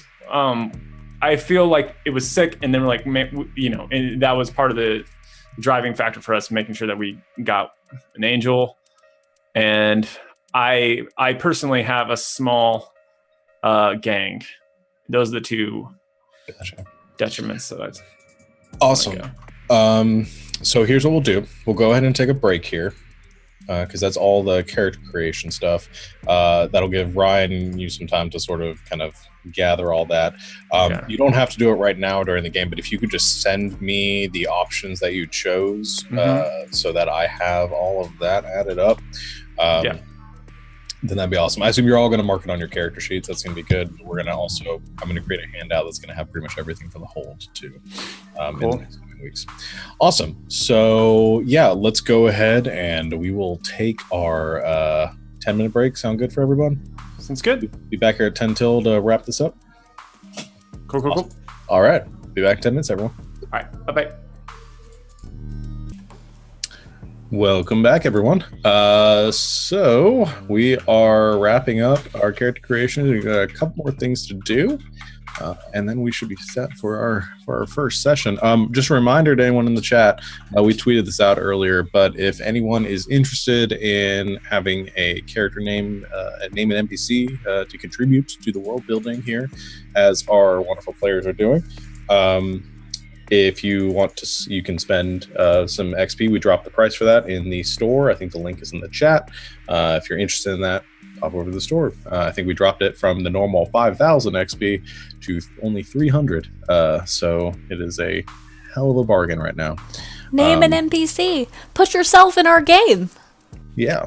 And die. And then we're going to kill We will you. definitely not kill you. I will definitely shoot you, I promise. I will definitely dig the bullet out.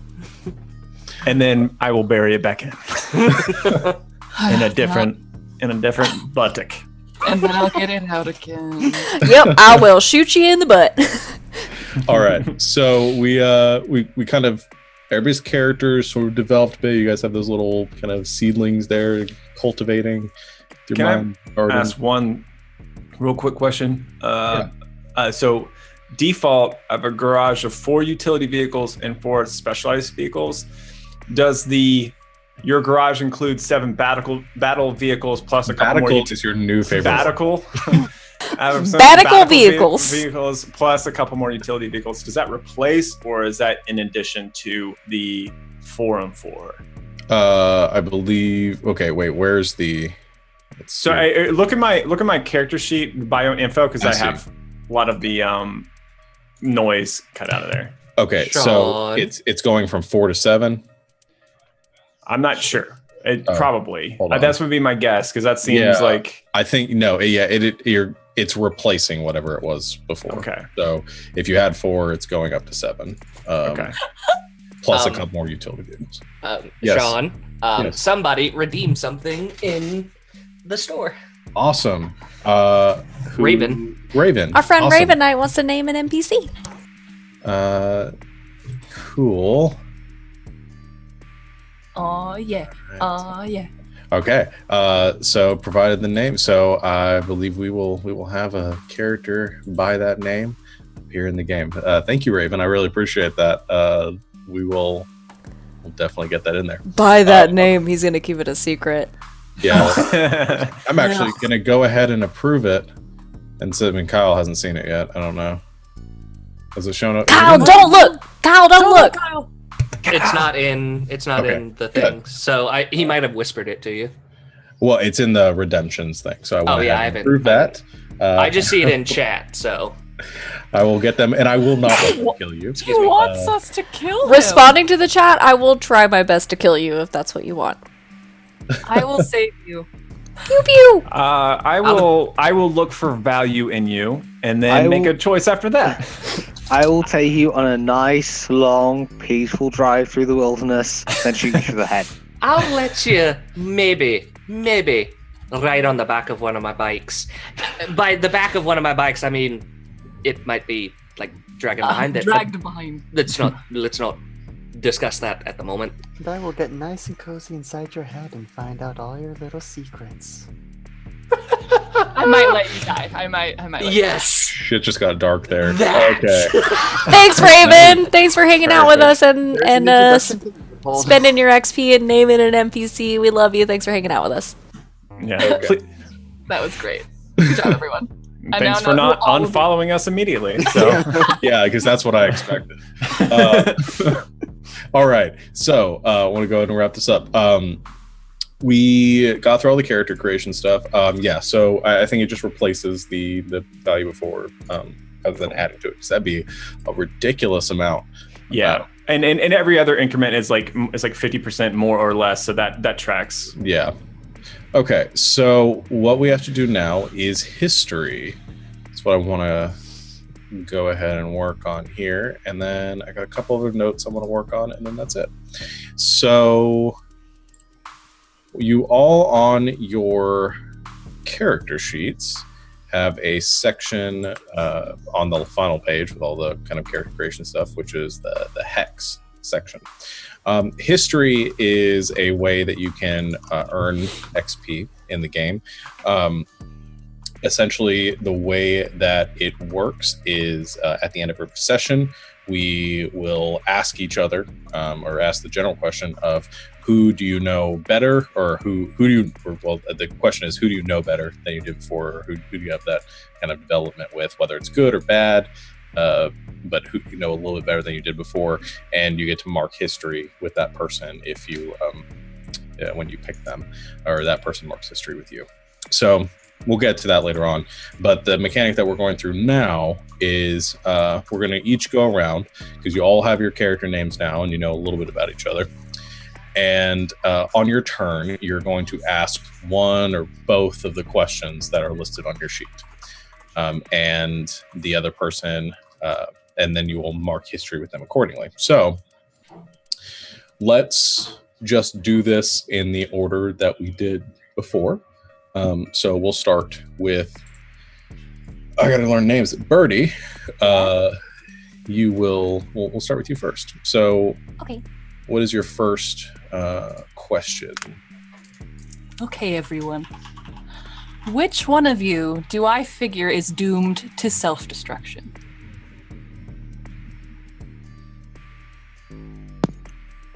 I don't know how this works. Do they duke it out, or do I choose? Like, how does... I don't understand. Yeah, we fist fight. Okay, that sounds fine.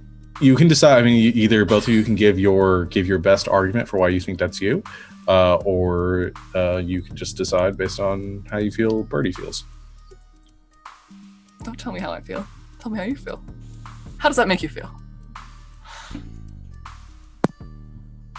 I'll wait.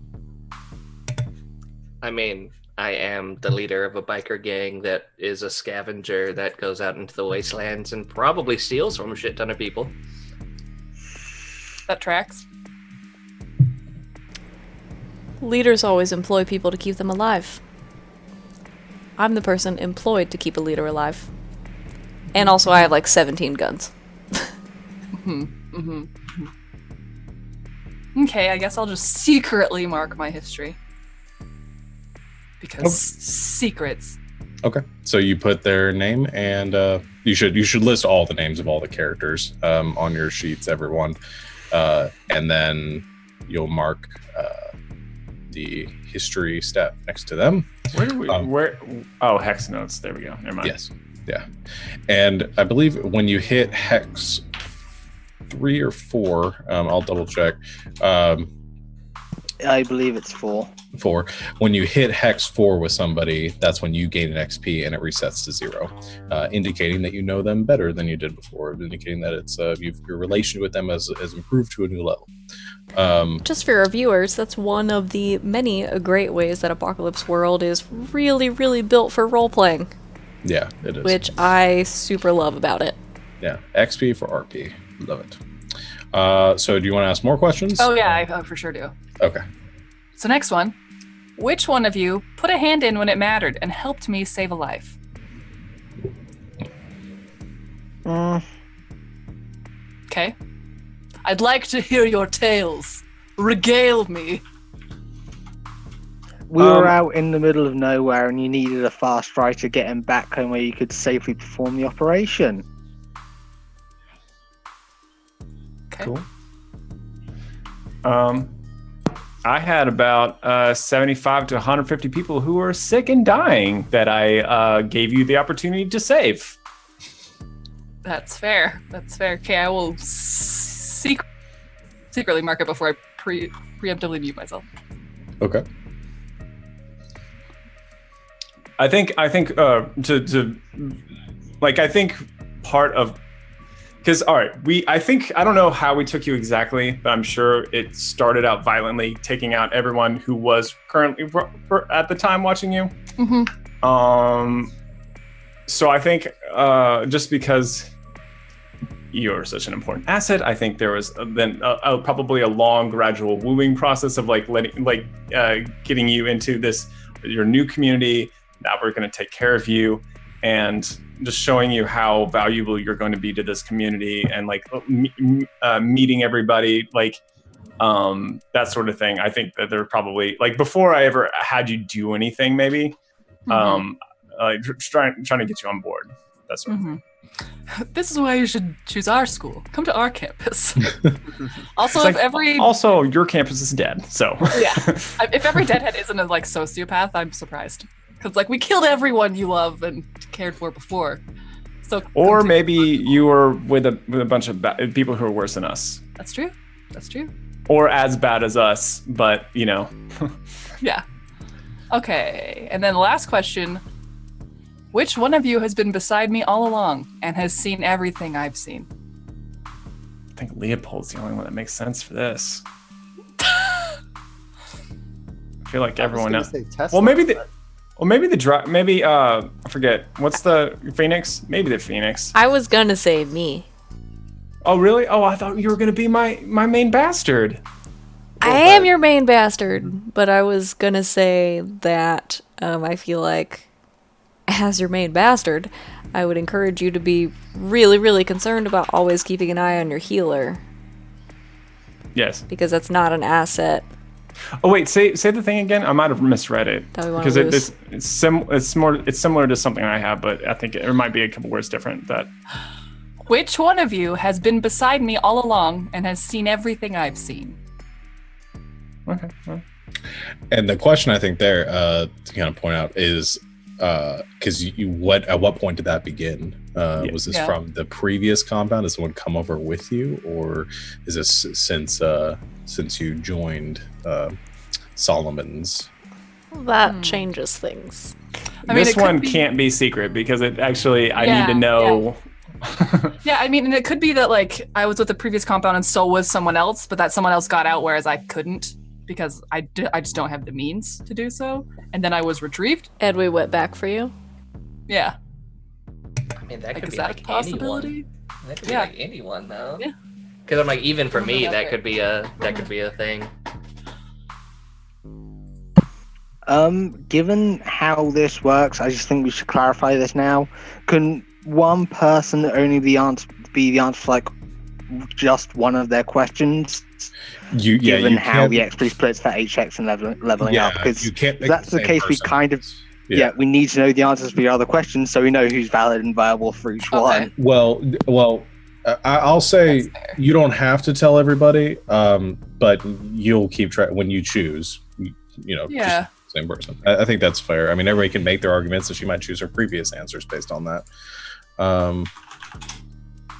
I don't know. I mean, it's how you guys want to do it. I'm okay with doing the thing where we keep it secret, as long as everything you guys are saying is actually happening. So, like, you're with choosing between Solomon and Phoenix.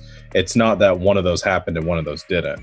It's just one of those is the one of those like emotionally prevails, I guess. So everything you guys are throwing out there is canon now.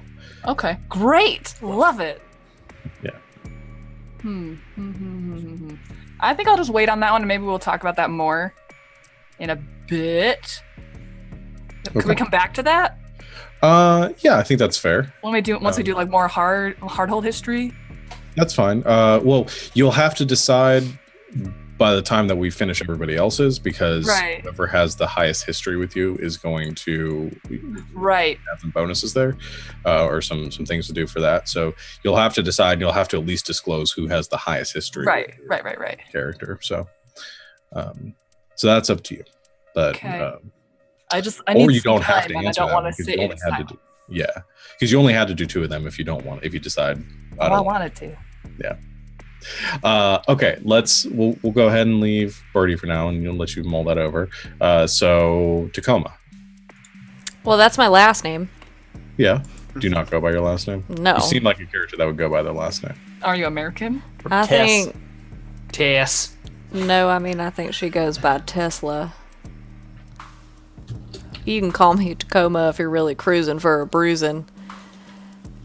I'm just talking like this till I can scroll down to my history questions. I got them. All right. On your turn, ask 1, 2, or all 3. I'm going to ask all 3. You guys know me by now. I'm going to ask all 3. All right. Number 1. Which one of you once left me bleeding and did nothing for me? Yeah. Yep. Yeah. What's her name? Garrett?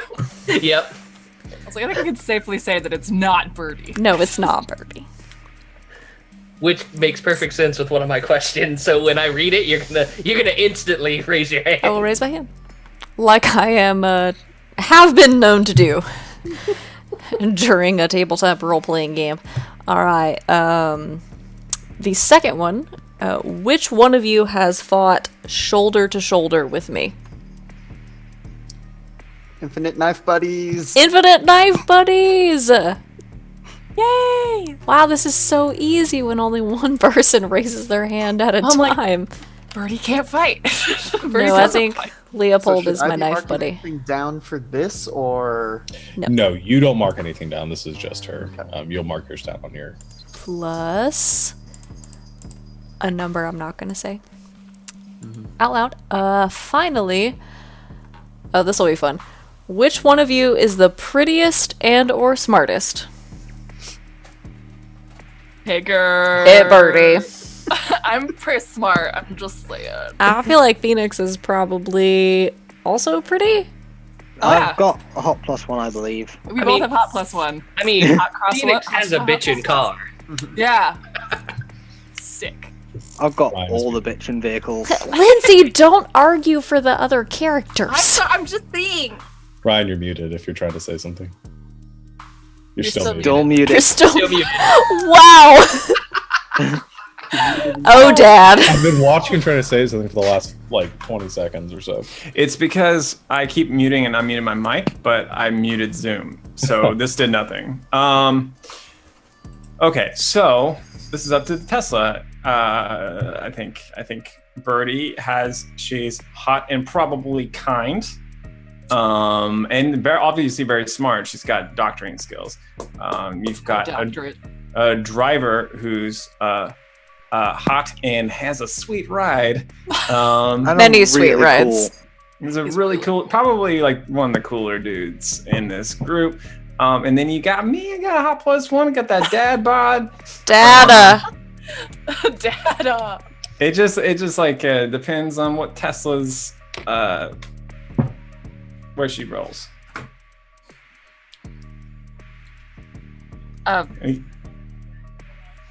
Please add anything you would like to. Fight for yourselves. Fight for my affection. How many times have you been patched up and I patched you up real good? With them soft hands and that kindly smile, that kind bedside manner. I was so smart. I knew totally what I was doing. Also, I'm so fine. Sean's face is my favorite part of this conversation. Raven votes for Lynn's, so that might be the swing vote. If you go by anything that we go by, or you could just keep it to yourself and just pull the trigger. Can I keep it to myself? Sure. I'm gonna keep it to myself. You guys are all super hot, by the way, but Yeah, I mean, -2 hot. you're my battle buddy. Man, we're gonna have some -1 moves for hot. these, but okay.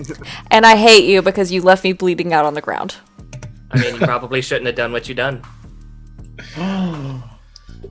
The shot. You do not blame your sniper for getting shot. Well, let's get back. So make sure you mark everybody else too, because both you and Birdie, because when you finish getting everybody else's, you have to, or when you finish those questions, you mark everybody else a certain number too. I think. I see the instructions. Yes. Okay, there you go. Thank Just you wanna make for sure guys don't reminding me. miss that part of the instructions, since we're doing this secret like now. Only a third of mine were secret. Okay, so who went next? I totally forgot. That was Phoenix. That was Phoenix. Okay, The cars. that's right, because we had the mix up where he switched. And then came back. Yeah, okay, Phoenix, I'll let you go next then.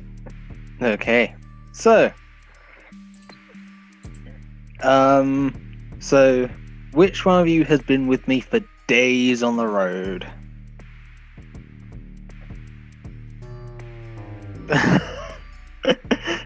I've got 3 people for this. You can argue your cases if you want. well, I'm like, it does make sense for Kyle. That makes sense because they both tried.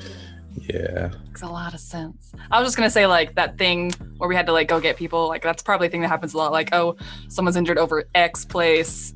We need to go get them, but we can't move them. That's my argument. My entire personality is I'm the best backup you can possibly have.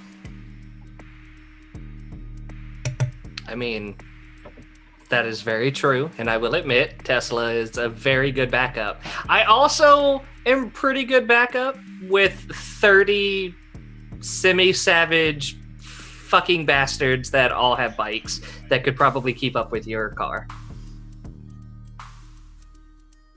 You're muted. I was just saying that they could try if they wanted to. I mean, that's what I mean. That burn sounded like I won. Yeah, Tesla won that.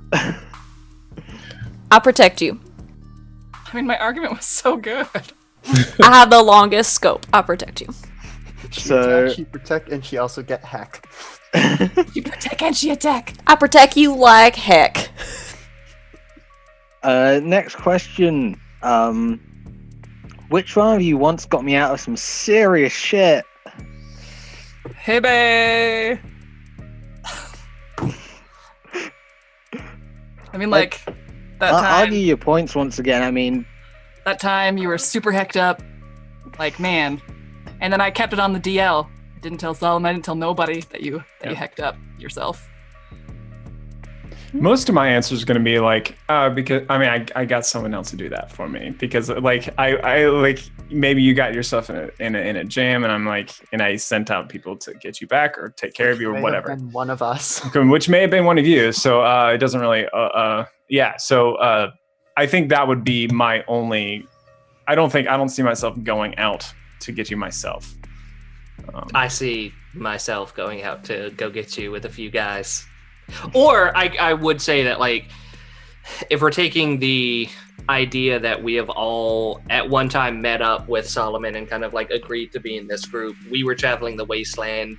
We found you probably in a tight spot. We were like, hey, we should probably like take them all out and take their shit, and then realize that you were pretty badass because of your amazing car and helped you out of a tight spot. Okay.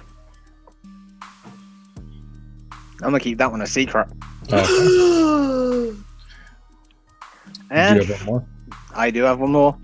And which one of you have I caught sometimes staring out at the horizon? Leopold! He gets the pity rides. It is, though. All right. Which I think, so you mark everybody else then, and then Leopold. Okay, these questions are so fun for the brainer. Which one of you has slept in my presence, knowingly or unknowingly? I mean, how would we answer that? I mean, all of us? That's everyone. I mean, who? I guess put it this way: who in the compound has their bunk closest to mine? I don't see my bunk being close to yours, but I also like the idea of maybe you being privy to something you want you to know about. Like, I like the idea of you maybe sneaking into my room and like trying to figure shit out or something like that. Yep, like you think you have a total hold on me, but Right. you don't. Or I try to bullshit everyone else like about something that you have other knowledge about. I think that's interesting. That's pretty cool. Yep. Gasping intensifies. And I was just gonna say something lame like, And I'm a doctor you can do whatever. I mean, like, and that you might not care to like hold that against me, and you might just be curious. That depends on what your character is, but Well, I was just gonna say, like, I'm a doctor who cares for 150 sick people. And I probably just fell asleep on accident somewhere, and you were like, maybe. So actually, Ryan, your answer may work for this one unless someone has something else for it. And in which case we can revisit the sleeping one. Which one of you have I been watching carefully in secret? It's not me. All right. So yeah, you go first, Phoenix. I have a case for not me, someone else. I don't know, given what we've already said, maybe you really like the cards or something. Mate, I don't know, you just think I'm really handsome and cool for some reason. Totally not made of Mary Sue here.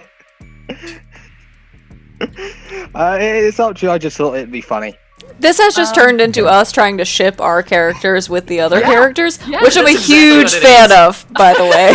Okay. All right. So here's what I've got, and it's a little bit of a long-winded tale that includes other things other people said. So I'm imagining, going with what Tesla and Birdie were saying, that they were a pair together.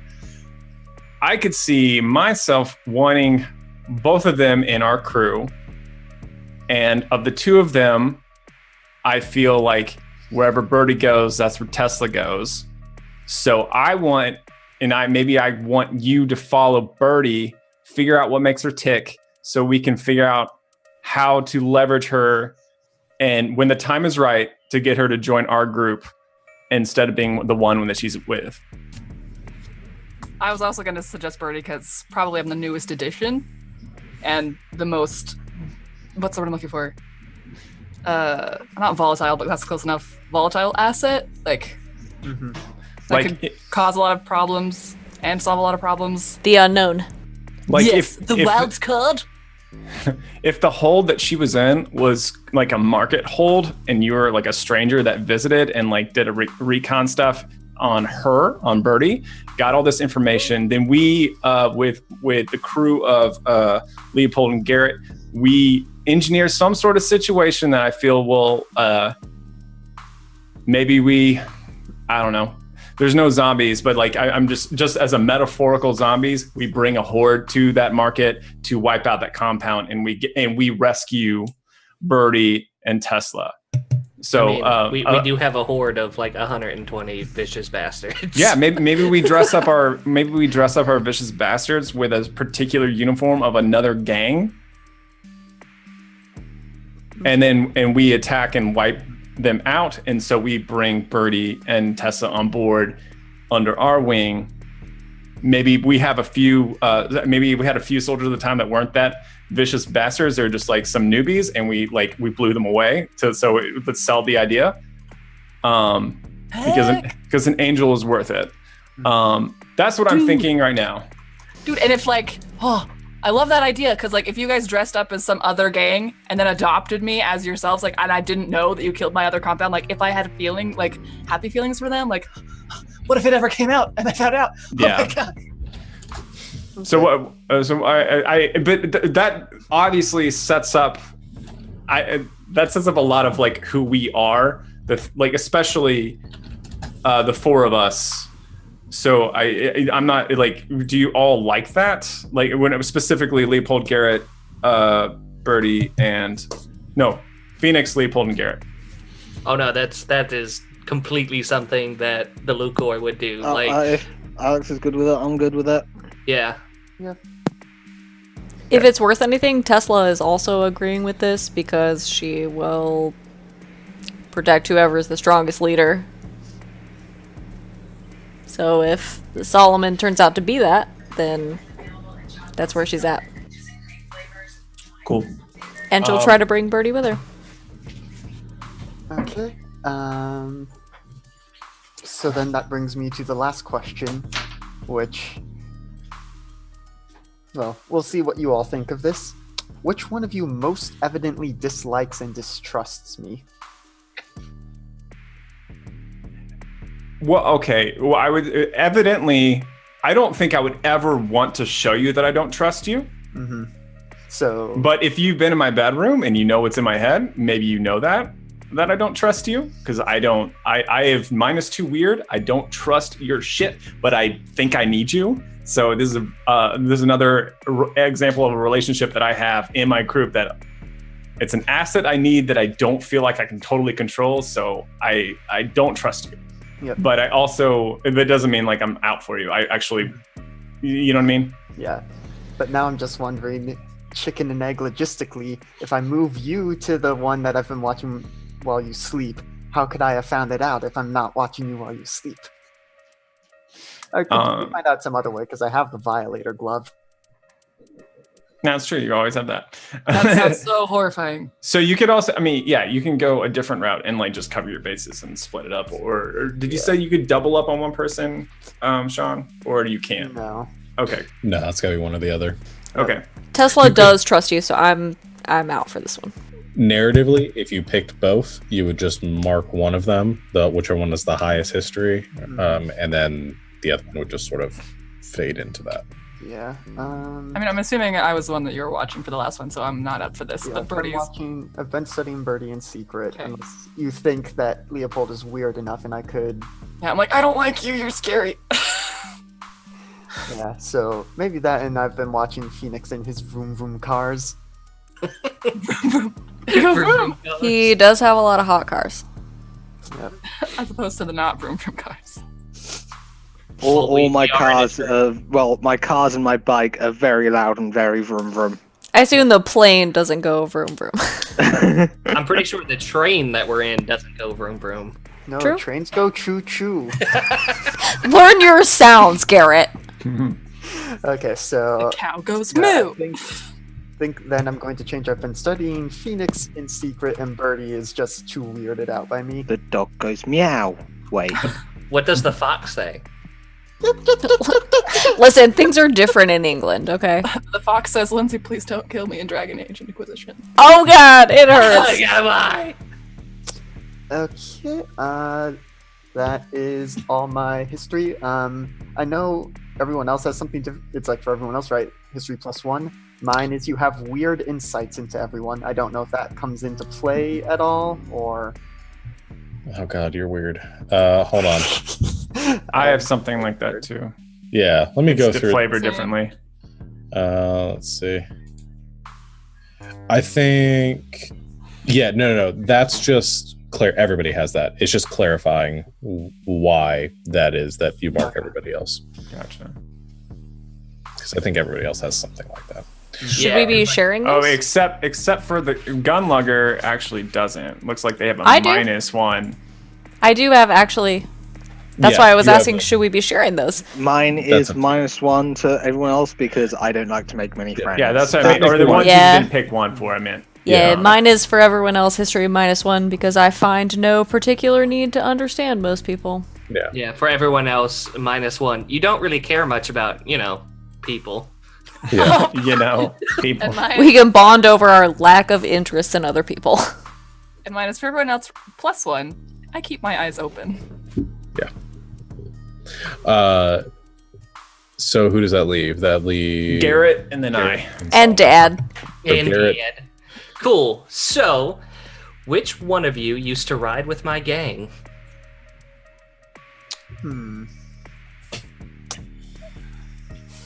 I mean, I do have a bike. Yeah. Let's be honest. You do have a bike. Yeah, but depending on when the history of all of us working for Solomon is, maybe I got brought along on missions before we picked up Phoenix. Mm-hmm. Maybe I was part of Garrett's old gang and you hosted an uprising and took 30 of the best guys with you Oh, that would be fun. Mutiny. and then Mutiny. migrated to Solomon's. That would be Bike cool. pirates. Or like you basically were in cahoots with Solomon. We're like, hey, I'm gonna take over the Spiker gang and join you guys. Like, Well, I mean, I what I could want- say that you were part of my gang. We were with the group. I went out on a scavenging mission from them, found Solomon. Solomon made the offer of, hey, this group is shit.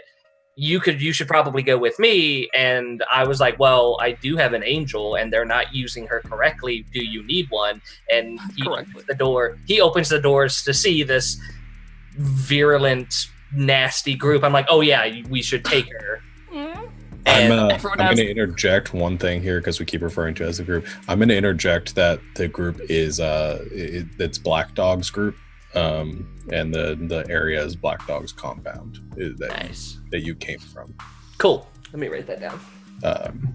So that's a Birdie. lot. But I guess that means Negra pero. Peros Negros. So that's the former. Yeah. That's the former gang. But there's So I only guess- one left. So me too, I guess. Yeah. At some point. Oh, two left. Okay, you're right. So I'm like, that would be cool. So like me Biker and sniper? biker sniper, biker angel. Plus, that would make sense, like because we were talking in chat that like I have the angel wings on the tank of my bike, and that would be a reason why. I kind of like that narrative a little. I mean, it's your choice. Yeah. It's literally your choice. I'm gonna do that. So, Birdie. All right, so that's a thing. That's a number. All right. So I kind of already know the answer to this, but I give it to everyone. Which one of you figures that you could take me in a fight if it came to it? It me. It's Tesla. It's gotta be It's Tesla. Tesla. It's It's Tesla. Tesla. You left me bleeding on the ground and did nothing to help me. You shouldn't have done what you did. I've been trying to fight this mofo for so long. Okay, guys, calm down, please. All right, and the last. Birdie, hold me back! Okay, please don't. Peep peep, don't. I'm running out of morphine. He needs so much morphine. He's like anesthesia resistant, please. Our moral compass over here, who is like, I don't have enough morphine to give all of you, so someone calm down. She just gives herself some. She's like, I got this, guys. You know that's supposed to We're be- fine. We're good, guys. All right, and the last one, which I think this is the pretty interesting one. Which one of you once stood up to me, gang and all? I think that would probably either be Solomon or me. Either Solomon in his initial offer or me and just being like, I'm too weird, you don't want to mess with this. And like, Lightning flashes in the background, thunder. I was going to say like maybe Leopold, but like because am I the only one with not a negative to weird? no, I have a negative to weird as well. No. I don't Oh, have you're- a negative. I Oh, think you don't have. Yo, sorry. I heard Yeah. the question backwards. Leopold's the weird one. Right, but I am like I have a 0. You're for more weird. attuned to I'm more what attuned he's. to what he's doing. Oh. So He's picking up what he's putting down. yeah, so I'm like I think Solomon would be best specifically for like what we said earlier of even with his less like the less numbers he has, he also does have Tesla in his group that counts for 10 to 15. So he could probably, in his mind, be like, no, I could fucking take you and all of your guys because I have her. So we'll have to figure out the chronology a little bit. Yeah. 'Cause I think we've said like 3 different things that don't necessarily go together. Match up, but exactly. So we'll just have to make some choices. But I agree with what you said though. I think that you and I probably had a standoff at some point, but I think you or someone said earlier that we might have gotten to a standoff and then we made a deal, and part of it was had this plan to get an angel, which would mean I don't have Tesla yet. But maybe at the time of this meeting, I had a lot more vicious bastards. You could, and maybe in this plan to get the angel, I lost a lot of them. Yeah. So we could do it that way. If we're doing it that way, then again, narratively, I could, being the guy that I am, took that opportunity as to take out a lot of your guys in the firefight and ingratiate yourself and be like, oh, your guys, you don't have that many guys anymore. You need more of me. Well, you guys are like really sickly. I have an angel and I have the numbers. So do you really want to try this? I just want to put a side quest in this whole like very dramatic encounter, which is at some point the deal became Tesla doesn't go anywhere without Birdie.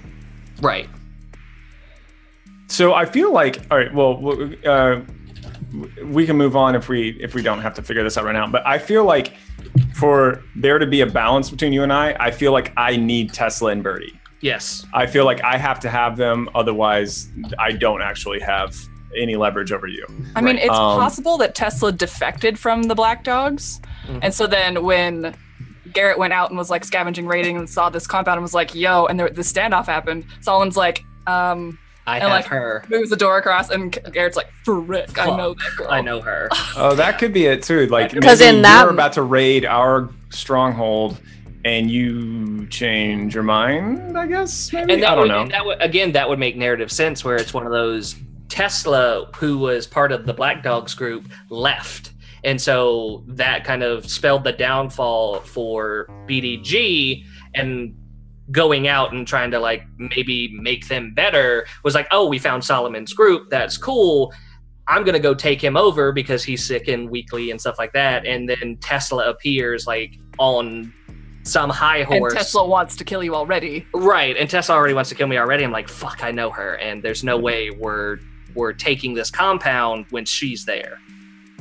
But there's then, that argument to of put it aside because she's like, I want to kill you, but also we could get Birdie. I could get Birdie. Yeah, and there's that argument of like, I can kill you all right now, or we can make this a better deal for everyone. But no matter what, Birdie comes with me. Layers. Yeah, I kind of like that, where it's one of those. Okay, I know that me and you have our differences, but I also know that you and Birdie are the best of friends. I can go get her for you right now, friends. You guys are close. I feel like it makes sense. I have sharp +2. I feel like I can read a situation. Yeah. I can make this the best situation for all of us, which is don't be an idiot. We can make this a great situation. Bring Birdie to me. We can all be friends. Yes. Okay, sweet. Cigar, bring me the Birdie. Bring the Birdie. Can we also get a handout to where we can write down kind of a timeline for these things and keep it straight? That'd be great. Yeah. We would have to. Who wants to be in charge of scribing for that? Because I don't want to. I can give access to everybody, but if somebody needs to. I can do it. Okay. Since it does kind of surround Birdie, I think probably. Yeah, Birdie can do it. This is Birdie's journey. Save the Birdie. Save the world. Save the world. Yeah. All right. Cool. And everyone else, I don't care about. Yeah. I'll give all players. Birdie. So, I mean, I think this irons out my third question that I was waiting on. The which one who's been beside me all along? That's clearly Tesla. Did anyone, like at the bottom of everyone else's, does it have anything like at the end, choose one of your choose the characters with your highest? Okay. We'll get the second to that. Okay, cool. Because we still have one more person's to do. Yeah. For Garrett. All right. I just got 2 questions. All right. All right, wait, do you have another one, Carrot? I'm sorry. No, I already have 3. So Okay, so I only have 2 questions. The second one, I feel like I know exactly. Well, there's 2. Well, it could be 3 people. Anyway, which one of you has been with me since before? I feel that doesn't make sense for Tesla or Birdie. Could be Leopold, and it could be either Leopold or Phoenix. I don't see it making sense with anyone else. Okay. Maybe ask So- the other one first, just in case. The other one is, and I feel like this is also could be you, Leopold, but also 2 other people that I'm thinking of. Which one of you is betrayed or stolen from me?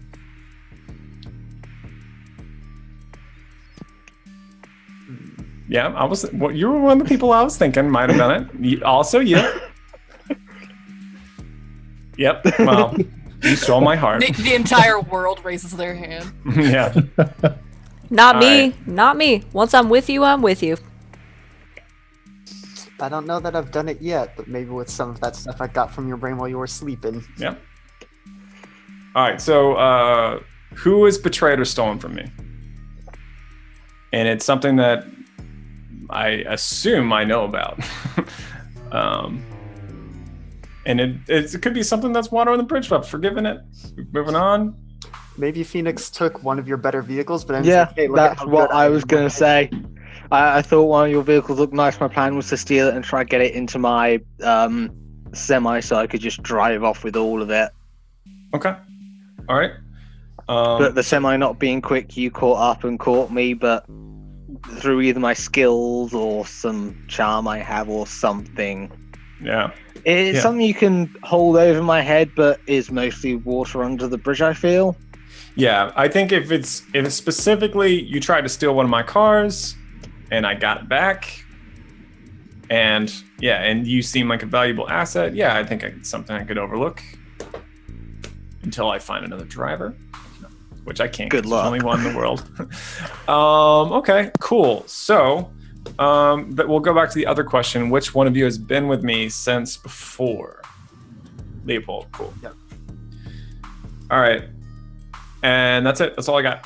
Awesome. So now you guys all have your histories with each other, and this is the baseline where we all begin.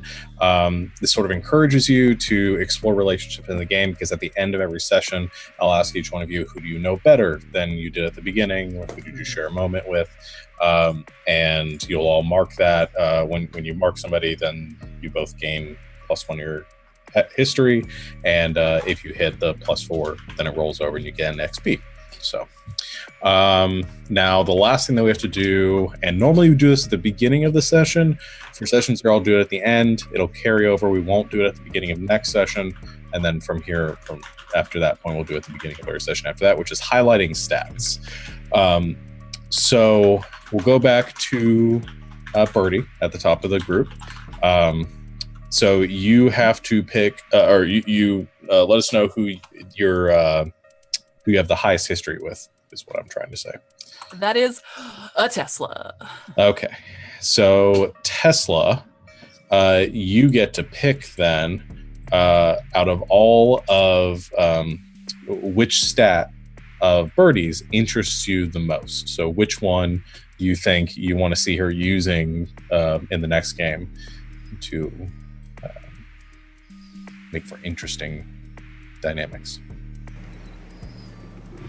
Like, just overall, or does she need to know my numbers? Like, I don't get. She doesn't have to this. know the number. I mean, you can ask the numbers if you want. You can ask any questions you want, but you have to choose which one you want her to highlight. Yeah, and the mechanic of a highlighted stat is anytime you roll that stat during a game, you get XP.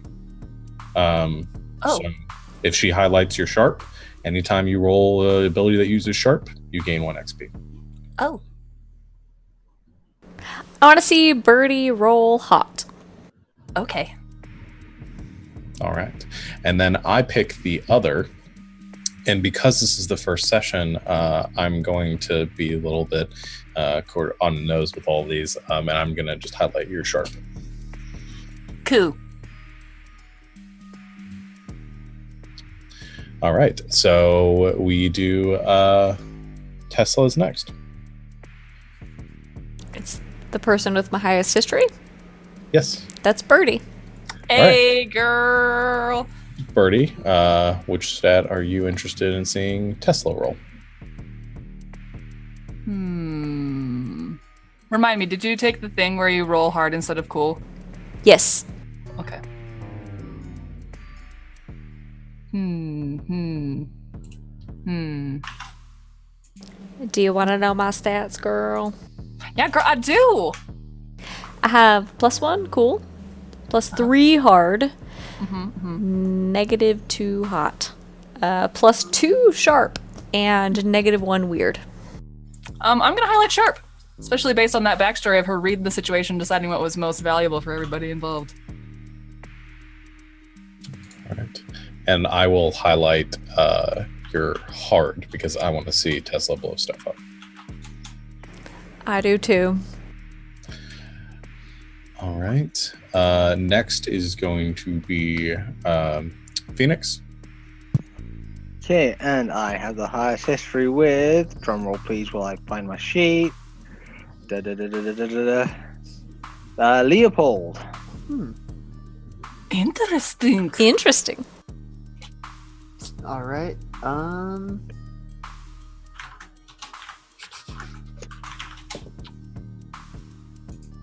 I'm thinking cool for Phoenix. All right. And that's your. So I'll say, given what we've set up here with this whole the Mary Sue thing that you've got set up with for Phoenix, I'm gonna say I want to see Phoenix roll hot at some point during the next session because you got a lot of interesting relationships going on with people right now. So I'll go with that. That will put it to Leopold. Yeah. Yep. And I have the highest history with Birdie. Really? That's me. creepy. I love how she's like, that's creepy. I'm like, I don't know anything about you. You're so weird. Tesla, why are you friends with that guy? He's so weird. He keeps staring at me.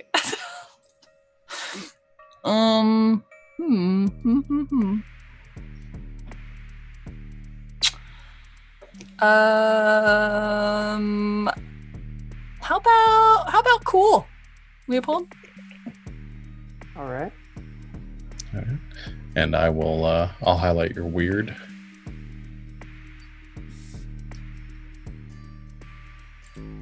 And then that brings it to Garrett. I have the highest history with Solomon. That tracks. That does track. Okay, so I'm not sure what I want to do, whether go hard or sharp with you. I feel like I want to what is is there another way to say highlight? It's just saying like or like You're sort I of just emphasizing what you want them to what you want to see them do the next session, because the stat that they have that you highlight is going to incentivize them to use that stat more. Okay, I kind of want to. Then I want to incentivize sharp then, because I kind of like the idea, since this is kind of a tenuous relationship between he and I. Kind of like the idea of him like trying to figure out what my capabilities are, what everyone's capabilities are, like taking a lay of the land, and trying to figure out, because I'm assuming he's told his crew to not now, mutiny not now. Yeah. And so it's going to be biding time. So I want to see him like reading the situation and people, that sort of thing. Okay. Cool. And I will highlight hard for Garrett and Solomon. You're last. What is your history? Highest is Phoenix, that car stealing little wackadoodle. Yep. So what do you want to see Solomon highlight?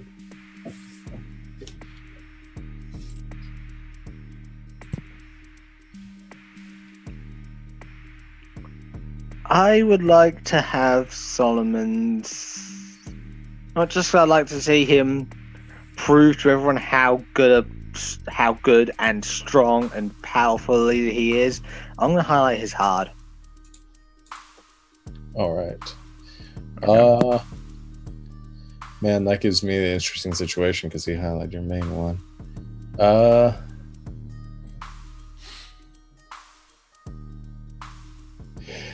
Just because I want to see, because I feel like I can give Ryan the most shit here. I'm gonna highlight here weird. Yep. Okay.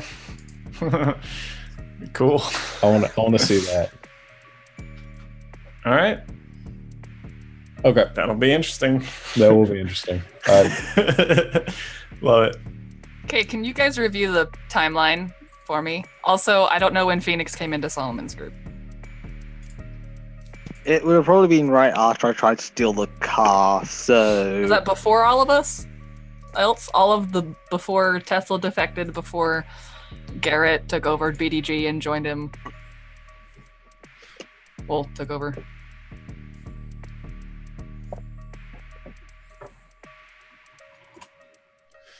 Okay, sorry, I'm reading it over. I'll read it out loud because I forgot we have an audience. Yeah. All right, so this is where we're at right now. Point one, the timeline. Garrett, Tesla, and Birdie are in the Black Dogs gang. Then Tesla and Garrett have various falling outs, including one where Garrett leaves Tesla out to die. Is that what the wording was? I don't remember exactly. Yeah, there is a moment in which Garrett leaves Tesla sort of bleeding out on the battlefield and does nothing to help her. Okay. Obviously, Tesla survives and comes back and has some bitterness. Okay, so which maybe we leads have to talk about. Yeah, you can. Then after that, Tesla defects from the Black Dogs gang and joins my gang for TBD. Yep. Garrett goes raiding and finds me, Solomon. We have a standoff.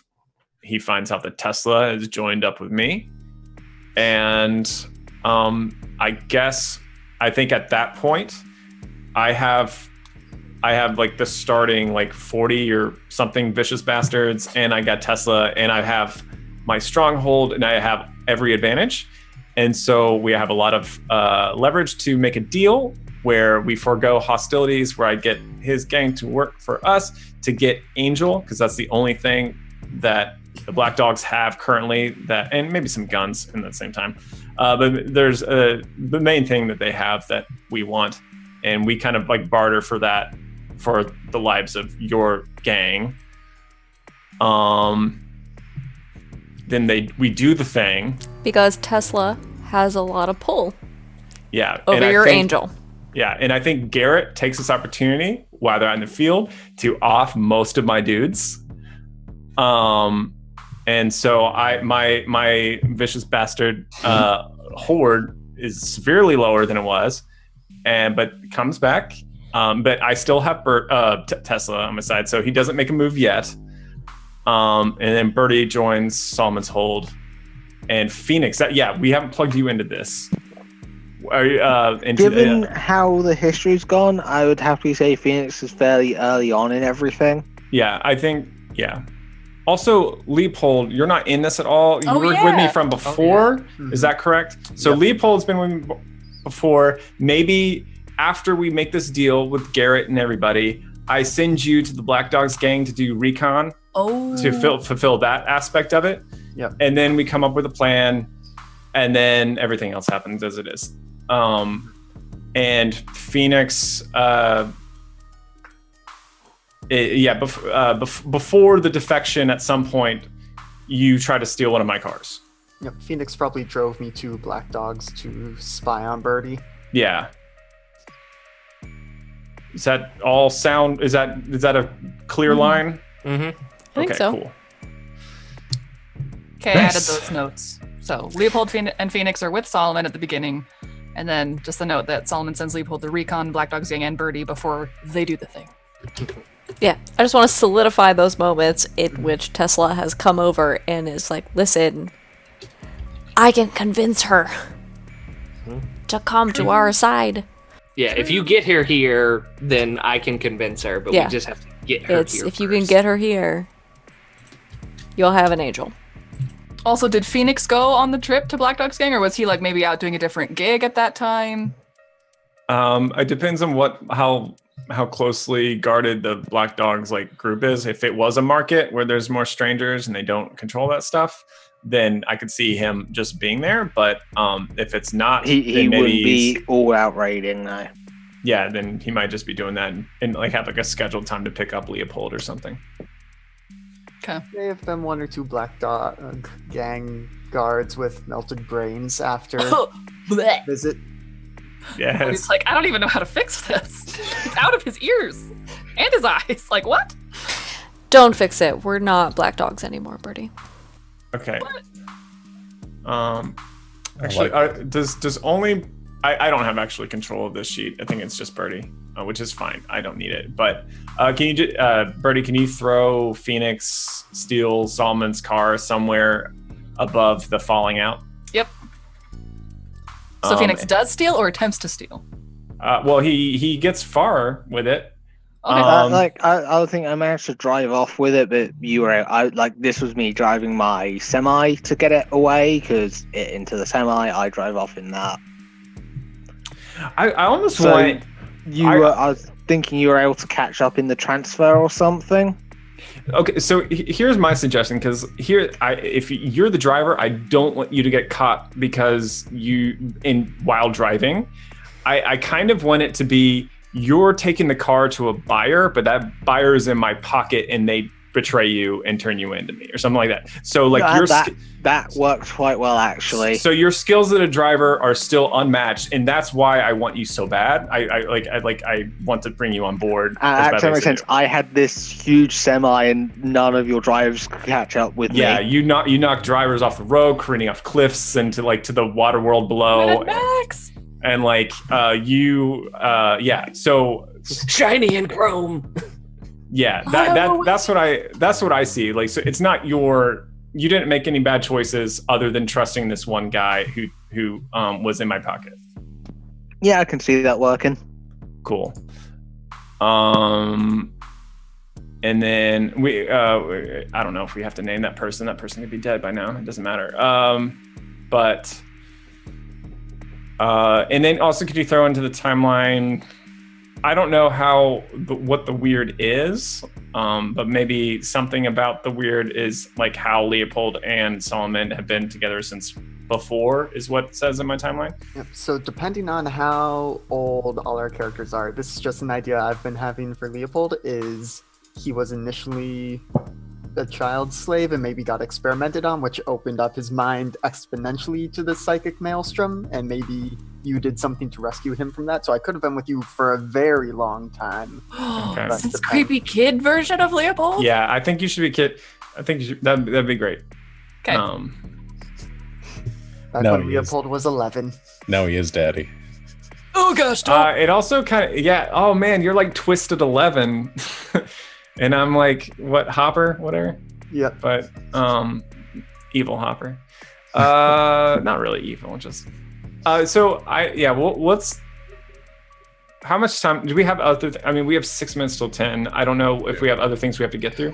We emphasize whatever you guys want to do. So you guys seemed really interested in doing this. So I just kind of let you all carry on with that. I love this though. You guys gave me a lot of really good notes. What I'll go ahead and say right now is all this stuff with the character development. I would love to see you guys continue to do this over the next, because we have 3 weeks until the first session. Because we have Wild Space next week, or Wonderworld next week, then Wild Space, and then we'll start the alternating. So I think we can do some of this off screen and sort of develop that and have those revelations as the characters grow. You guys can kind of work out some of those connections with yourselves in the next coming weeks. The only things that we didn't get to, we're kind of talking about some like NPC, like relationship with NPCs and stuff, but you guys gave me a lot of good things to work with. And now we have this relationship with Black Dog's gang that I think is really going to be kind of pivotal to this whole thing. See if there's anything else we can quickly wrap up in the next 5 minutes. I guess what I'm gonna do is I'm just gonna give some homework to everyone. I'm not in college anymore, Sean. Come on. Yeah. So I didn't get a master's degree so I can keep having homework. So I think the easiest one for me to do is Solomon. I want to know a couple of things about. I guess I want you to kind of come up with a really good description for the hold. Kind of maybe help lay that out a bit. Give us a good mental picture the best you can, or any details of the hold you want. I'll create a handout for you so you can put everything in there, and we'll have a really good. And you and I can work on getting all those details in one place where we can see it. Yeah. Raven asks, does all of this timeline include him? I think maybe No, they're the asking homework. about- I thought he the meant homework, homework. Oh no, I don't know if you meant Raven, you are homework. exempt from the homework. I think you're Homework exempt is from the to homework. show up next. Yeah, Yeah. your only homework is to watch Yeah. next session. So we can see your NPC, who I assume will be showing up then. Fair. Yeah. We'll get to that. The homework I have for We'll get to that. Phoenix is like what we were talking about earlier with the cars. Just give me the details and the stats on all the 3 cars, or cars, planes, trains, automobiles, whatever your vehicles are going to be. We can talk about that. What exactly you're kind of just thinking about there. Garrett, Tesla, and Birdie, I would like to work with the 3 of you, since you were members of Black Dog's gang. Maybe talking a little bit about maybe a little bit of backstory there. Kind of give me some ideas on what you're thinking about your time there. We'll work on kind of nailing all that, because you guys are going to have the most insights to Black Dog, who's going to probably be one of your biggest threats to the north of you at this point. So we'll get into that. And I want Leopold. You're the one that's most in tune with the psychic maelstrom. Yep. I think coming up with a way that you kind of got that connection stuff would be good. I'd also like to work with you a little bit about sort of what the psychic maelstrom is to you and how you view that. We'll go with the whole group on it, but I'd like to get your initial opinion, because while everyone might have a different, I guess, experience trying to tap into it, I think Leopold's going to understand the most about it. So we'll kind of start with that, and we'll kind of spiderweb off from there, because that's something that could take a long time, like a big conversation we could all sit around and have for half an hour, and we don't have half an hour now. So we'll start with that. We'll work on that during the week. Sound good, everyone? Everyone's got their assignments there. Yeah. Question. Oh Lord, I forgot the question. What's the question?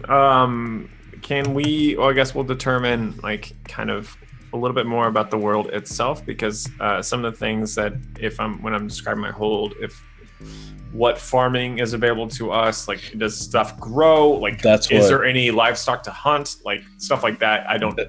That's what I want to work with you about, because one of the big things that I want to nail down for the next session is what is missing from your compound that you're having to go out and get. What's scarce, what do you have a lot of, and what do you not have much of. We have a lot of guns and vehicles, I guess, is what we have the most of. Yeah, it sounds like you've got a lot of equipment, but we got to talk about sort of what you're missing. Is it just food in general? It's like we have guns and ships, but not soap or penicillin. Yeah. Instead of the balance shifts when we go to Black Dog. We rendezvous with Black Dog, consolidate our We don't have gifts. time for Hamilton now. Sean. We always have time for Hamilton. Don't argue with me. Oh, is that? Do you want me to flesh out the biker gang as well? Yeah. Okay, that'd cool. be good. I'll do that. Anything else you guys want to do is fine. These are just the things that I'm pointing out that I would like to see before the next session. Yeah. Cool. But yeah, we also need to nail down sort of scarcity, what you guys are missing, what is going to be difficult for you guys to find. I feel what my initial thing, and maybe clean water, is I want to come up with a need that we have that also helps explain the disease. Yeah, that was sort of my thought with the water thing, because you guys are on a floating island, which makes it kind of difficult to have lakes and rivers. Oh yeah, there would be no groundwater. That's what I'm thinking. Groundwater. Sorry, time out. We have to go to the underworld. Well, I have to leave in like a minute and a half. So okay, we'll talk about this off. We'll talk about it in the game. So thank you everyone for watching, whether it be live or on the YouTubes later. We will be having our first session of this game on the 23rd of this month. So we will be back at the same time, same place to It's so actually long. begin the game. Yeah. But we will be having our final episode of Wonderworld next week. So come and check us out for our finale to finish that up, and then more things to follow. We'll do other announcements and stuff.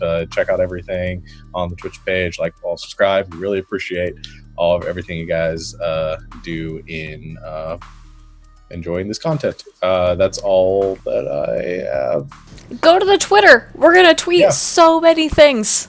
Yeah. Okay. Watch me play Dragon Age tomorrow. Oh, Dragon Age tomorrow. Yeah. Lynn's Day. Wednesday. So come out and watch that too. But until next time, good game and good night, internet. Good night. Good night, internet.